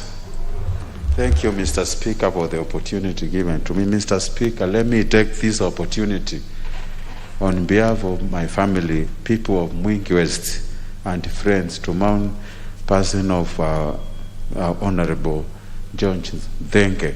Mr. Speaker, this man was born the same here with my grandfather. And Mr. Speaker, I recall one instance of 1978 when his children passed away. My mom actually is the one who used to tell me about this story. Mr. Speaker, this Thenge went through very difficult time during that time, and this takes a special art actually for any man to survive losing 9 members of the family. Mr. Speaker, Thenge will be remembered by many of the people he interacted with as a courageous, able, and also very generous person, Mr. Speaker. Mr. Speaker, I recall in 2017 when I came to these houses, when the first time I met him physically, and he looked very, very composed and also very helpful to young legislators. And we recall that the cause of his death was due to COVID-19. Mr. Speaker, let me take this opportunity to tell Kenyans that this disease is real, and we need to take an extra step of protecting our elderly from this disease. Mr. Speaker, with those few remarks, I say rest in peace, Honorable George Thenge. Thank you. Honorable Kaluma. Yes, I thank you, Mr. Speaker. Mr. Speaker, around the time of Kamkunji meeting in 1991, I was in Form 1 at St. Joseph School, Rapogi. And what I saw, Honorable George Thenge, Honorable Martin Shikuku, Honorable James Orengo, Jaramogi Oginga Odinga, is an imprint in my mind about what a patriotic Kenya or Kenyans should do for political and civil liberties in their country and for democracy to prosper. The image of those leaders I've mentioned together with others on a bare pickup tells us and reminds us as leaders today that possibly when we are just thinking about our ethnic origins and belonging to political parties, we could be underperforming and doing a disservice to this country. I think in his death we owe it to him and the spirit of those who have believed in Kenya that we be united and we follow up the vision and our constitution as we currently are. I wish his family God's comfort and may he rest in eternal peace. Thank you, Honorable Speaker. Finally, Honorable Millie Odhiambo. Thank you, Mr. Speaker, for giving me this opportunity. Mr. Speaker, on my own behalf and on behalf of the people of Suba North, I wish to give my condolences to the family and friends and to Kenya in general for the death of Honorable George Nthenge. Mr. Speaker, this was a real Democrat in the days when democracy was actually or really had any meaning. Mr. Speaker, unfortunately now we have people who purport to be Democrats and who are not. Democracy has become on sale and we wear it and remove it like petticoat.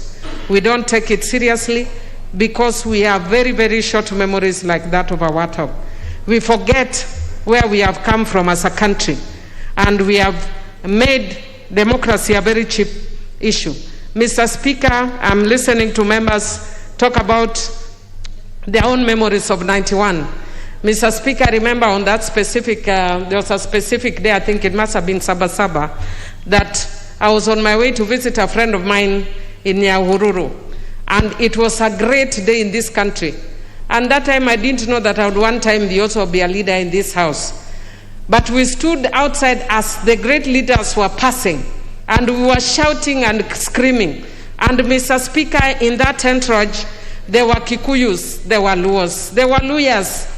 The common agenda was democracy. But unfortunately, right now, we have moved to tumbocracy, we have forgotten democracy. And even when we are talking about democracy, it's basically to further agenda of making ourselves richer and pushing other people down. We only change the language, make it flowery, change the terminology, but we have forgotten about Kenyans. Mr. Speaker, how I pray that we go back to the height from which we have fallen and consider Kenyans first and not ourselves first, Mr. Speaker. And finally, Mr. Speaker, it is a tragedy that in this country, when we lose great heroes, we come and eulogize them for 1 or 2 minutes, go to their funerals, play politics, and they are long forgotten. We need to take it more seriously, Mr. Speaker, that those who fought for the democracy of this country, Mr. Speaker, that we do something more serious to them when they are alive, Mr. Speaker. Even if they have already died, we need to remember their own families so that people can know it pays to fight for this country. Mr. Speaker, I know there were days when I was in the university that if you were to read an article, you had to hide in the toilet. I think there was Beyond magazine. And now when I look at the things that for which we were being made to hide in the toilet, Mr. Speaker, I know there's a member of parliament who was jailed for saying that one of these days you'll be surprised to see Mwai Kibaki as the president of Kenya. Mr. Speaker, may we never forget that democracy came at a price and let us not play democracy with it. And I wish yet again to reiterate my condolences to the Honorable Nthenge and family. Thank you. Very well. Next order. We'd already moved to order number 8, yeah? Honorable Wandai. Yes, thank you, Mr. Speaker. Mr. Speaker, I wish to move that this House adopts the report of the Public Accounts Committee on the procurement of external audit services for the Office of the Auditor General for the financial years 2018-2019 and 2019-2020. laid on the table of the House on Thursday, August 5th, 2021, and pursuant to Article 226, Sub-Article 4 of the Constitution and Section 43 of the Public Audit Act, number 35 of 2015, approves the appointment of MS Ronalds Limited Liability Partnership to audit the accounts of the Office of the Auditor General for the financial years 2018-2019 and 2019-2020. The Speaker, in moving this motion, I wish to, of course, to thank my committee members, led by the Vice Chair, Honorable Jessica Mbalu, for the immense contribution they have put in to make this report a reality. Mr. Speaker, Article 226, Sub-Article 4 of the Constitution, of course, provides that the National Assembly is required from time to time to appoint a professionally qualified accountant to audit the books or the financial statements of the Office of the Auditor General.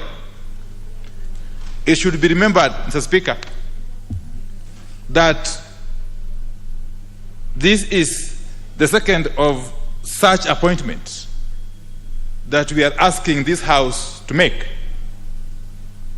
The first appointment that this House has made was in respect of PKF Kenya Limited, which was procured, Mr. Speaker, to audit the financial statements of the Office of the Auditor General for the financial years 2014-2015, 2015-2016, 2016-2017, and 2017-2018.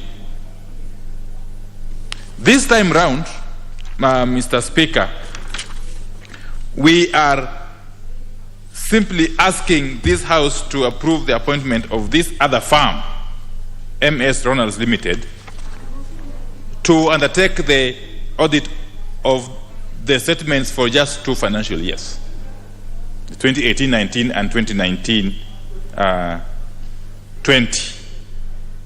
Mr. Speaker, the committee received a report, and indeed the committee received evidence from none other than the Clerk of the National Assembly, which evidence entailed the process that was undertaken by the Procurement Department of the National Assembly to procure these services, Mr. Speaker. Mr. Speaker, the committee was satisfied with the manner in which the process of this procurement was undertaken. It was indeed satisfied that it was above board and fulfilled the requirements of not only the Public Procurement and Asset Disposal Act of 2015, but also the Constitution. And therefore, the committee is confident enough that this House will be doing a right thing if indeed, in its wisdom, it proceeds to approve this appointment, the appointment of this firm. Mr. Speaker, the tendering process was above board in the sense that it was an open tender by way of request for proposals, which was sent out, and the tender was advertised in February 2021 in leading media outlets. A pre-bid meeting was held on the 17th of April, same year, and the bid response was such that 8 firms in total. 8 firms responded. An evaluation exercise was undertaken in the normal manner, Mr. Speaker. And through this evaluation, which of course included preliminary or mandatory evaluation, technical evaluation, financial evaluation, and eventually a determination of the highest combined score. Through this elaborate process, Mr. Speaker, the firm of MS Ronalds Limited was identified, Mr. Speaker. Mr. Speaker, the evaluation committee recommended this firm having been ranked highest on account of all the aspects of evaluation, as I have already indicated. And through its opinion, which was tendered on the 11th of May this year, the accounting officer then considered and approved the award to MS Ronalds Limited at a total consultancy fee of Kenya shillings 18,469,520 shillings. A notification of intention to enter into a contract was therefore issued to this firm and duly accepted on 25th May 2021. And there was no appeal from any of the other bidders within the prescribed period, Mr. Speaker. And therefore, this committee, the Public Accounts Committee, is putting a request to the House to consider approving the appointment of this firm. Mr. Speaker, it must be understood that the Public Accounts Committee, of course, oversees all ministries, all state departments, all commissions, all constitutional commissions, and all independent offices, which includes the Office of the Auditor General, Mr. Speaker. And of course, all the other arms of government, which includes the judiciary. Mr. Speaker, the Office of the Auditor General plays a very important role in the management of public resources, in putting scrutiny in the management of public resources. The Speaker, under Article 229, Subarticle 8, that office has got only 3 months, not 3 months really, Article 229, Subarticle 4. The Office of the Auditor General has got 6 months. 6 months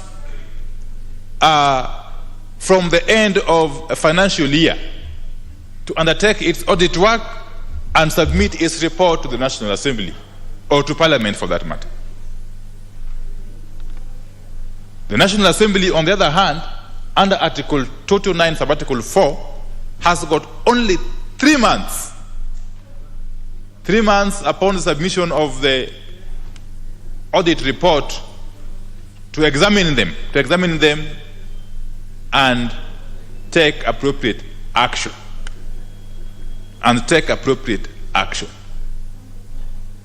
Mr. Speaker, this therefore means that that office is one of the busiest offices you can never think of in this country, under the Constitution of Kenya 2010.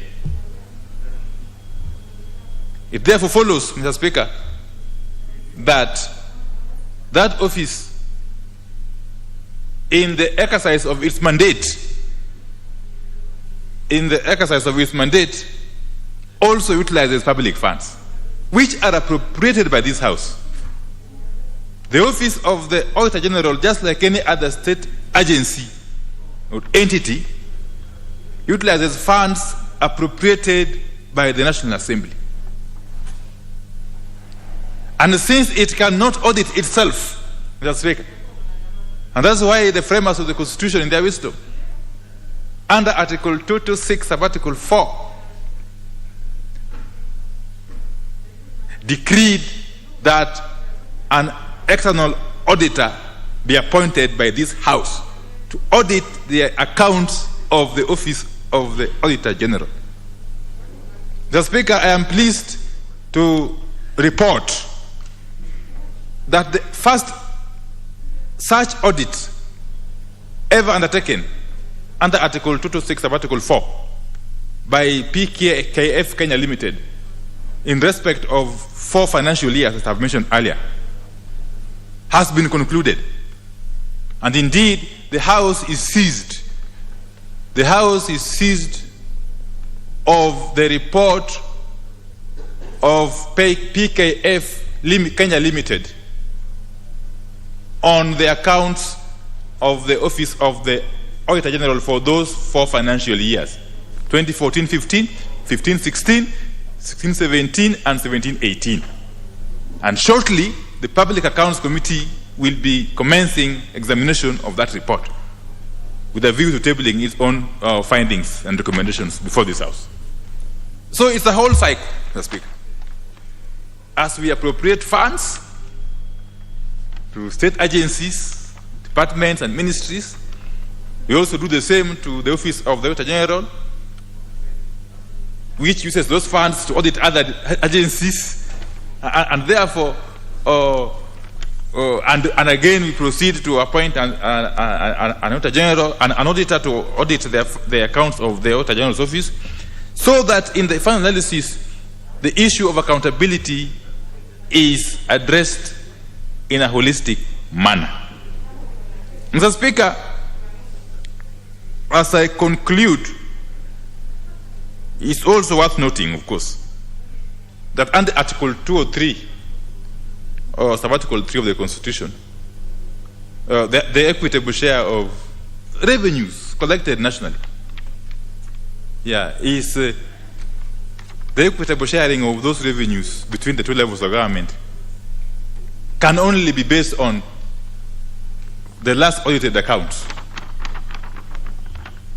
as approved by this House, Mr. Speaker. And therefore, the work of this House and that of the Office of the Auditor General are so much intertwined that you cannot separate the two. And that's why we must continue to encourage a spirit of cooperation between this House and the Office of the Auditor General. And I must say, Mr. Speaker, that office has not disappointed us as a country. Yes, I can say so with a lot of confidence and without any fear of contradiction. That office, since its inception within the context of the 2010 Constitution, has not disappointed Kenyans. Right from the tenure of the previous office holder and the current Auditor General, Madam Nancy Gathungu. Mr. Speaker, but it's also important to note that for that office to function effectively, it needs to be resourced adequately. That office requires to be provided with adequate budgetary resources for it to be able to undertake its mandate in an effective and efficient manner. And it's for that reason that in the report of the Public Accounts Committee for the financial year 2017-2018, it is for that reason, and I must to hear this, it is for that reason that in the report of the Public Accounts Committee for the financial year 2017-2018, the committee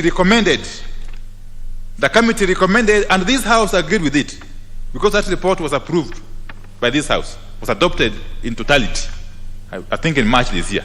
In that report, the Public Accounts Committee recommended that in future, when it comes to the matter of budgeting for the Office of the Auditor General, the Public Accounts Committee must be involved from the outset, from the very beginning to the end. that even as the relevant committees, including the Budget and Appropriations Committee, undertakes their normal work in terms of budget preparations and approval, when it comes to the budget for the Office of the Auditor General, PAC must be involved. And for obvious reason, Mr. Speaker, because PAC is the nexus between this House and the Office of the Auditor General. And PAC understands better the functioning, the challenges of that office, Mr. Speaker. Mr. Speaker, I also want to say as I conclude that in our task of examining these reports that come from the Office of the Auditor General, we continue again to work closely with officers from that office. Very, very closely. And I must also, Mr. Speaker, thank you most profusely for having stood firm in defense of the authority of this House and the authority of the Public Accounts Committee in undertaking its mandate to oversight government agencies and the departments insofar as the utilization of public funds is concerned. Mr. Speaker, we are pleased to note that you made it clear to all and sundry that under Article 125 of the Constitution, Sub-Article 1 and Sub-Article 2, this House and its committees are at liberty to invite any person under the sun and within the territories of Kenya. Yes. Any person. The Constitution doesn't make an exemption. It says any person. And the Speaker reiterated that in his advisory released 3 or so weeks ago. That any person. And in so saying, the Speaker, you are not in any way trying to abrogate or in any way interfere with the independence of any independent institution or organ of state.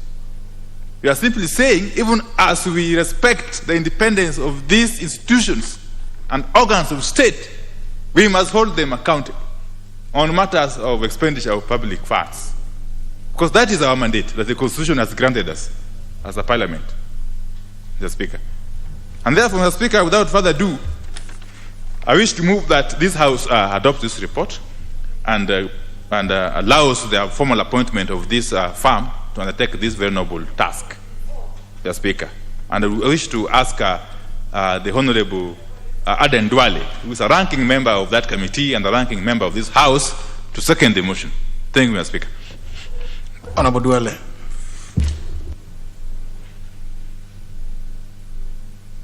Thank you, Mr. Speaker. Mr. Speaker, my chairman has ably moved this motion. And Mr. Speaker, this report was presented to the Public Accounts Committee after thorough due diligence carried out by the competent office of the Clerk of the National Assembly and his officers through a transparent, free and fair, competitive procurement process. And Mr. Speaker, this matter is before this House in line with Article 226, Sub-Article 4 of the Constitution that gives powers and requires the National Assembly of the Republic of Kenya to appoint a professionally qualified accountant to audit and report on the financial statements of the Office of the Auditor General, an independent office that the architecture of the 2010 Constitution felt in addressing the old age question of who audits the auditor through this provision So the framers of the Constitution, Mr. Speaker, both in letter and spirit, because in the old system, nobody was questioning, was auditing the Auditor General. And that's why many people out in Kenya don't know that the hunter himself must be audited, because the hunter receives resources appropriated by this house. The Auditor General is given, just like the way the DPP gets money and the controller of budget. So as the Auditor General hunts down those who misuse public resources within the armpits of the three arms of government and independent institutions and commissions, he himself will be accountable to the people of Kenya. And Mr. Speaker, I really want to thank you, because another arm of government decided that is supposed to protect and interpret the Constitution, decided bluntly and arrogantly wrote to you that they do not want to be accountable to the resources appropriated. Speaker, when we got that letter that was sent to you by the Chief Justice, and I don't blame the Chief Justice, I think people within the corridors of the judiciary misadvised the new Chief Justice. In fact, I feel that letter they wrote for her and she just signed it. But Mr. Speaker, for about a week, I told the chairman, let's wait for the response from our Speaker and a leader or another of another arm of government. And the Speaker, when we got that letter in the committee, I told the chairman, let's have about 30 minutes.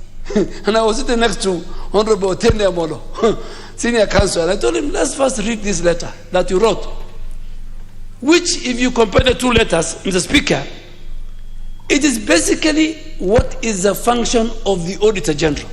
The primary role of the Auditor General, Mr. Speaker, in Kenya is the oversight or the assurance of the role of ensuring accountability within the three... Sorry, Honorable Duale, there's a member walking in. What is that you are flashing?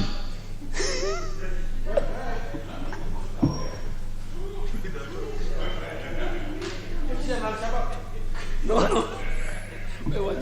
Other members, you are about something you don't know how to handle. No, can you put up the torch? Making it very flashy. You just bought or collected somewhere. Honorable Duale, continue. Speaker, Honorable Rahema is my neighbor in Tana River. And in most of our parts of our county, there's no electricity. So she uses, she is used to this use of the torch in the mobile. So please, I want us to forgive her. So, Mr. Speaker, the Public Accounts Committee of this House, and the Speaker, you have been a ranking member, chairman of the Public Investment Committee in the 9th Parliament. It is the Constitution and the Auditor General that brings report table in this House. We don't call, in fact, Mr. Speaker, we don't call anybody. Unlike other departmental committees, our secretariat and the chair don't invite people. It is the report of the Auditor General that invites people to the Public Accounts Committee. Honorable Junot is a member. So we don't write. If you have no problem, if you have accounted for every penny, the Auditor General will say, I have no issues in the book.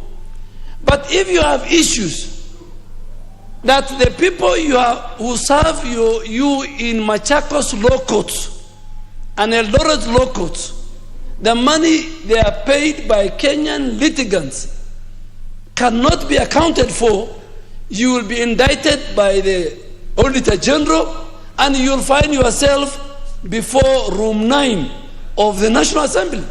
So, Mr. Speaker, we really want to thank you. You gave a good direction. So, Mr. Speaker, the Constitution requires the National Assembly to appoint this person. And the appointment of the external auditor, Mr. Speaker, is to provide an external audit service for the financial statements and reports of the Auditor General for the financial year, particularly for this external auditor, 2018, 2019, 2019 and 2020, which is a fundamental pillar in promoting an assurance and an independence of the office of the Auditor General. In fact, for the Auditor General to be audited by an external auditor appointed by the National Assembly, a House of the People's Representative, gives more credence and more powers that that office of the Auditor General is an independent office.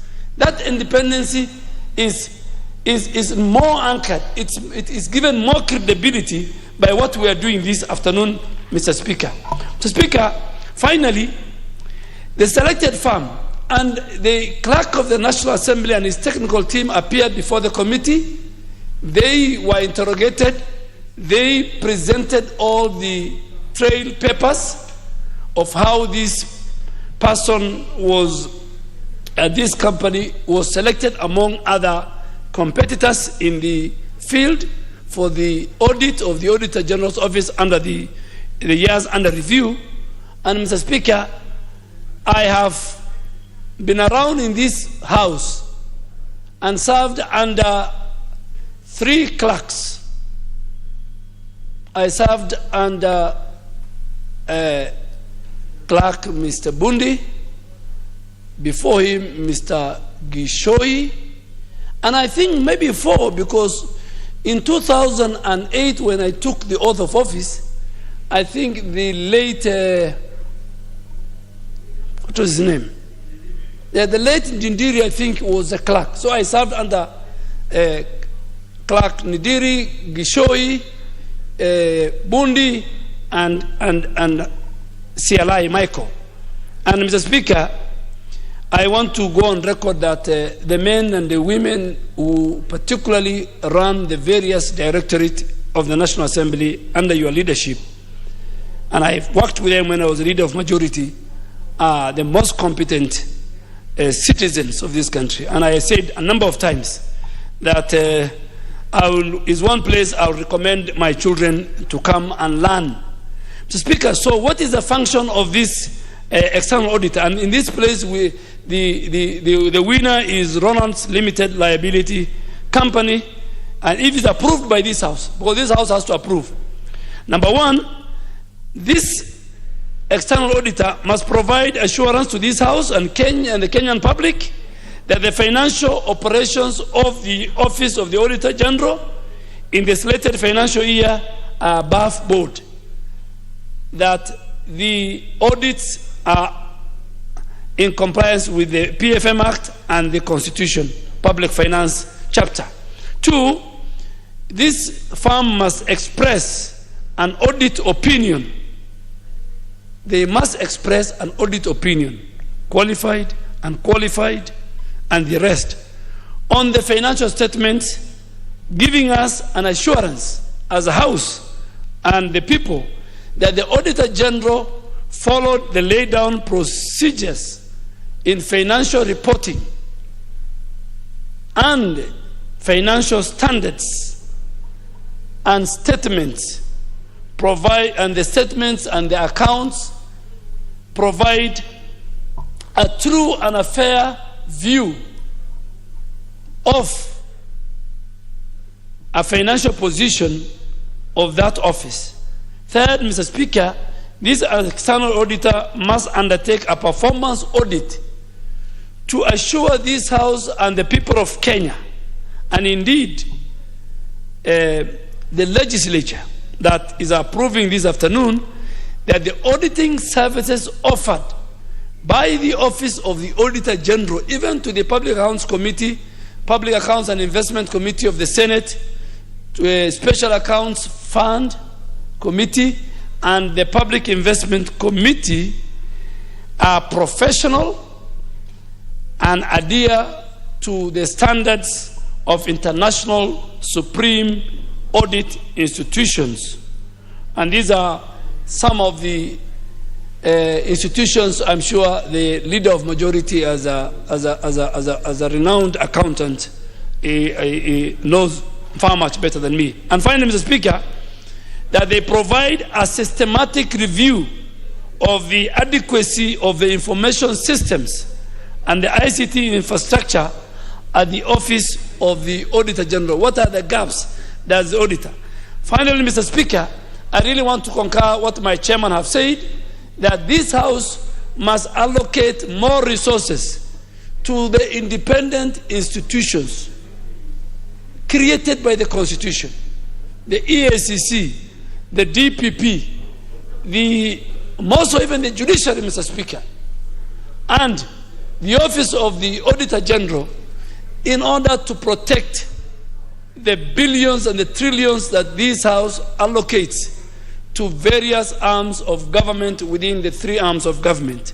Mr. Speaker, you cannot have an institution to look for those who misuse public resources, the corrupt and the evil men and women within our public sector, and then that person or that institution is not well resourced. Therefore, Mr. Speaker, the charges that the selected audit firm with enormous task, this firm, the outcome is to boost the confidence of Kenyans in the operations of the Office of the Auditor General, and therefore, Mr. Speaker, I second and ask the House to approve.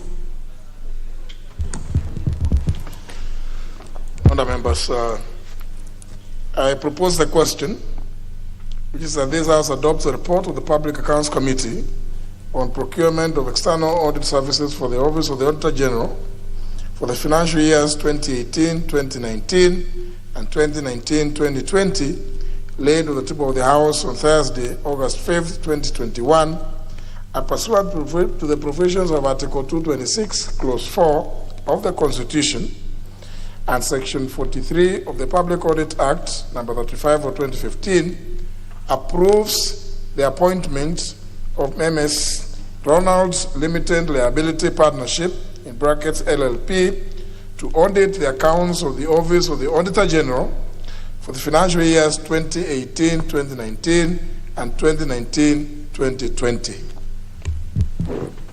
Honourable Leader of Majority. Yes, thank you, Honourable Speaker. Honourable Speaker, I rise to support this report of PAC, which has been very well executed by the Chair and my predecessor in seconding, in explaining about everything that needed to be explained. And I would almost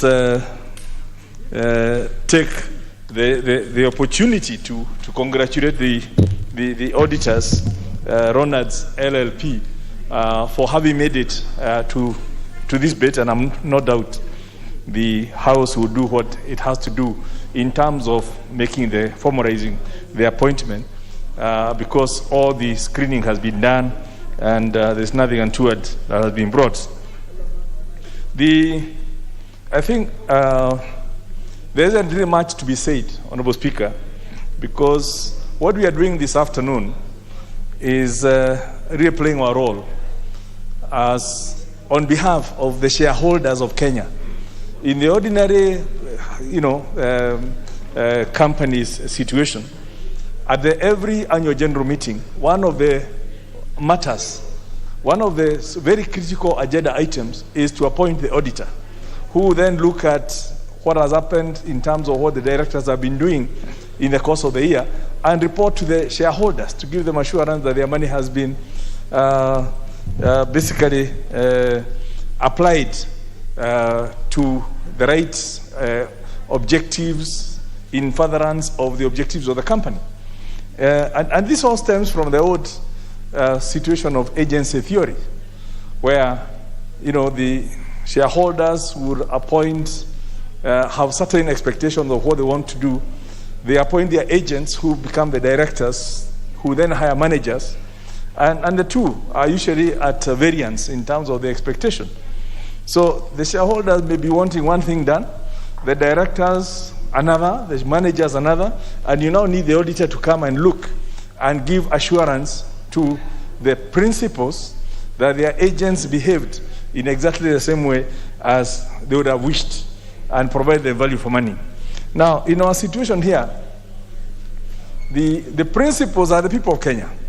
And the people of Kenya who have elected an executive headed by the president and given them certain mandates and given them certain monies and said, can you go ahead and execute and account back to us?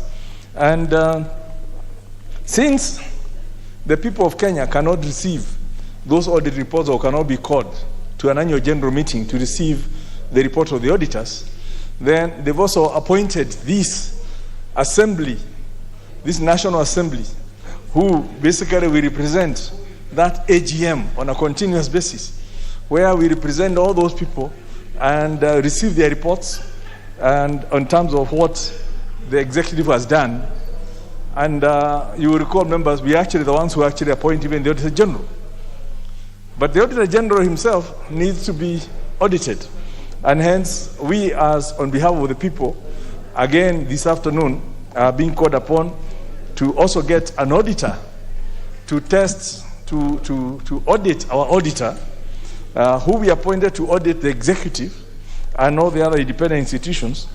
And I think Honorable Duale has enumerated, and I don't want to go through the issues that we need covered. But most importantly is that, first, for the money that we are given to the Office of the Auditor General, has it been applied to the right purposes? And that's a standard. But most importantly is that the independent auditor will also be expected to test and verify that the Auditor General has applied auditing standards and performed the work in accordance with the highest standards possible in carrying out the audits of the executive. So it's a two-way thing, value for money and also quality control. And I do expect that when we now receive the reports from on 2018 to 2019, as well as 2019-2020, the most we will put our responsibility on us. I know the chair of PSC has stepped out, but I know there are still some members.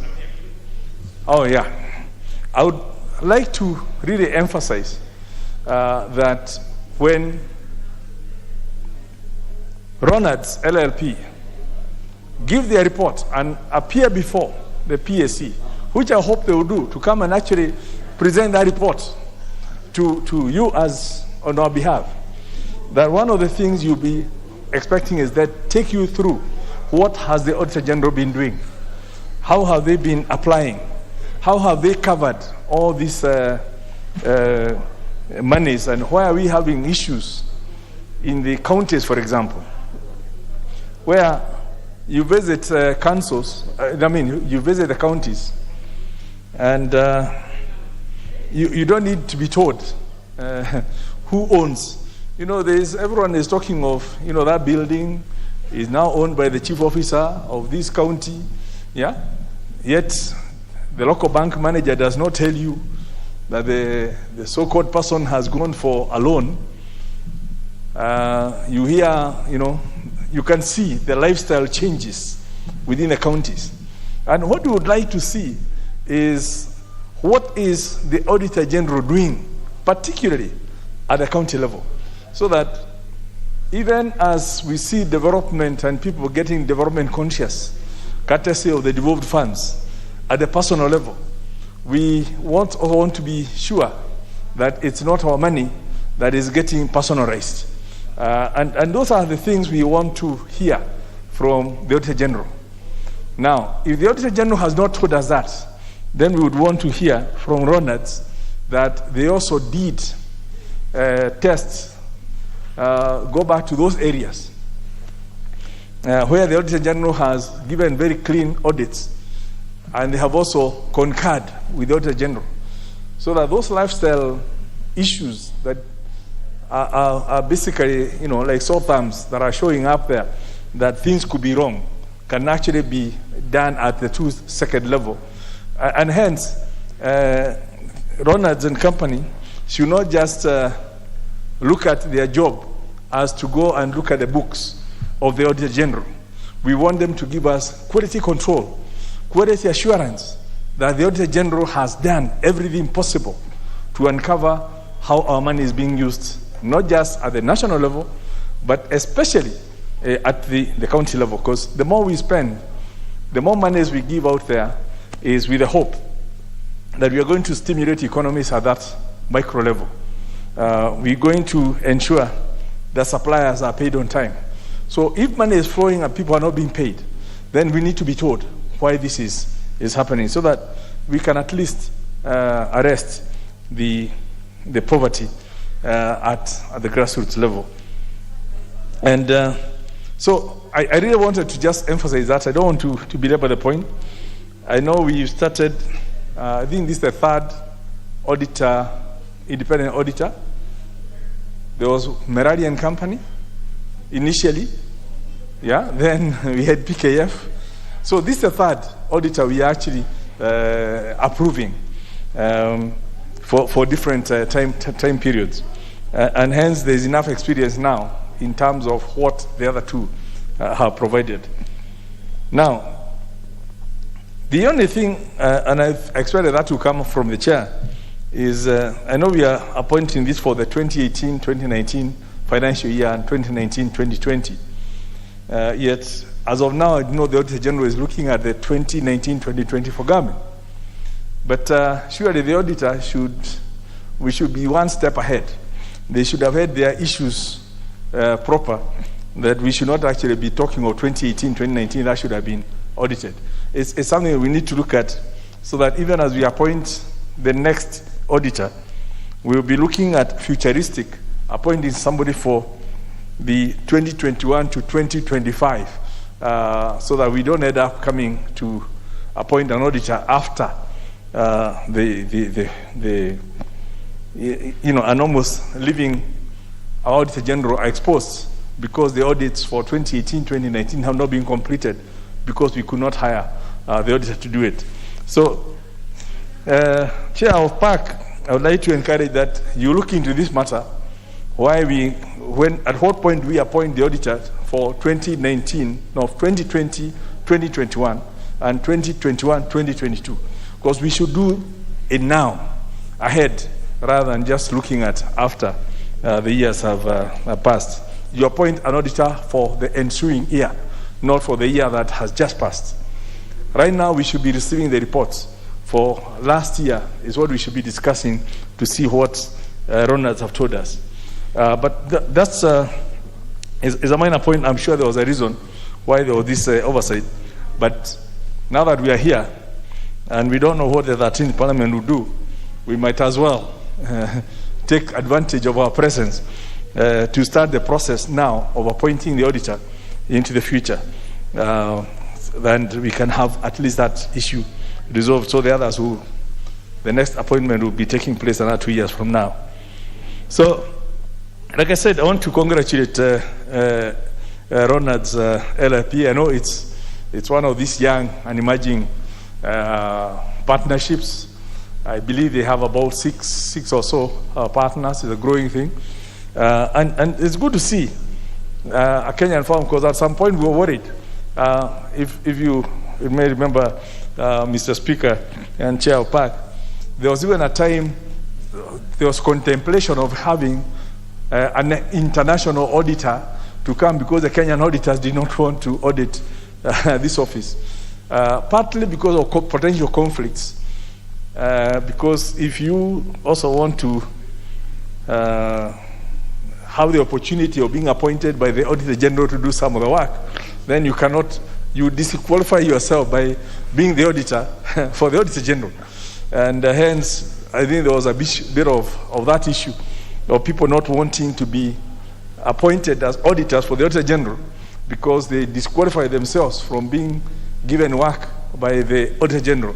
And it's good to see some of these guys now coming up and saying, yes, I would just want to do that job.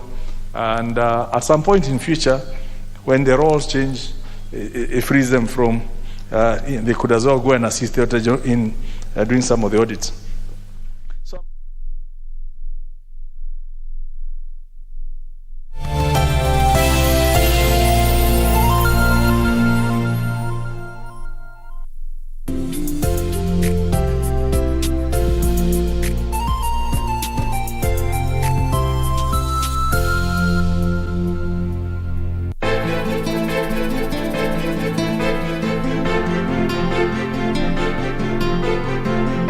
Nani huyo angumulia madonge mpaka unchafuka kiasi hichi? Si ni wewe na mpenzi wake huko. Hapa bwana, jisikie huko nyumbani, unakaribishwa Zari anytime. Asante. Karibu sana. Kwa hivyo kila siku mimi na wakili tutakuwa tuonana Come on kids. Hilo si lilikuwa ni swali, sasa mjadala ni wa nini? It's either about me or nobody at all. I'm sorry. I'm not following this. Where did you last have it, Maswala yako peleka polisi huko. Sawa, ninachotaka hapa mimi ni mkufu wangu, period.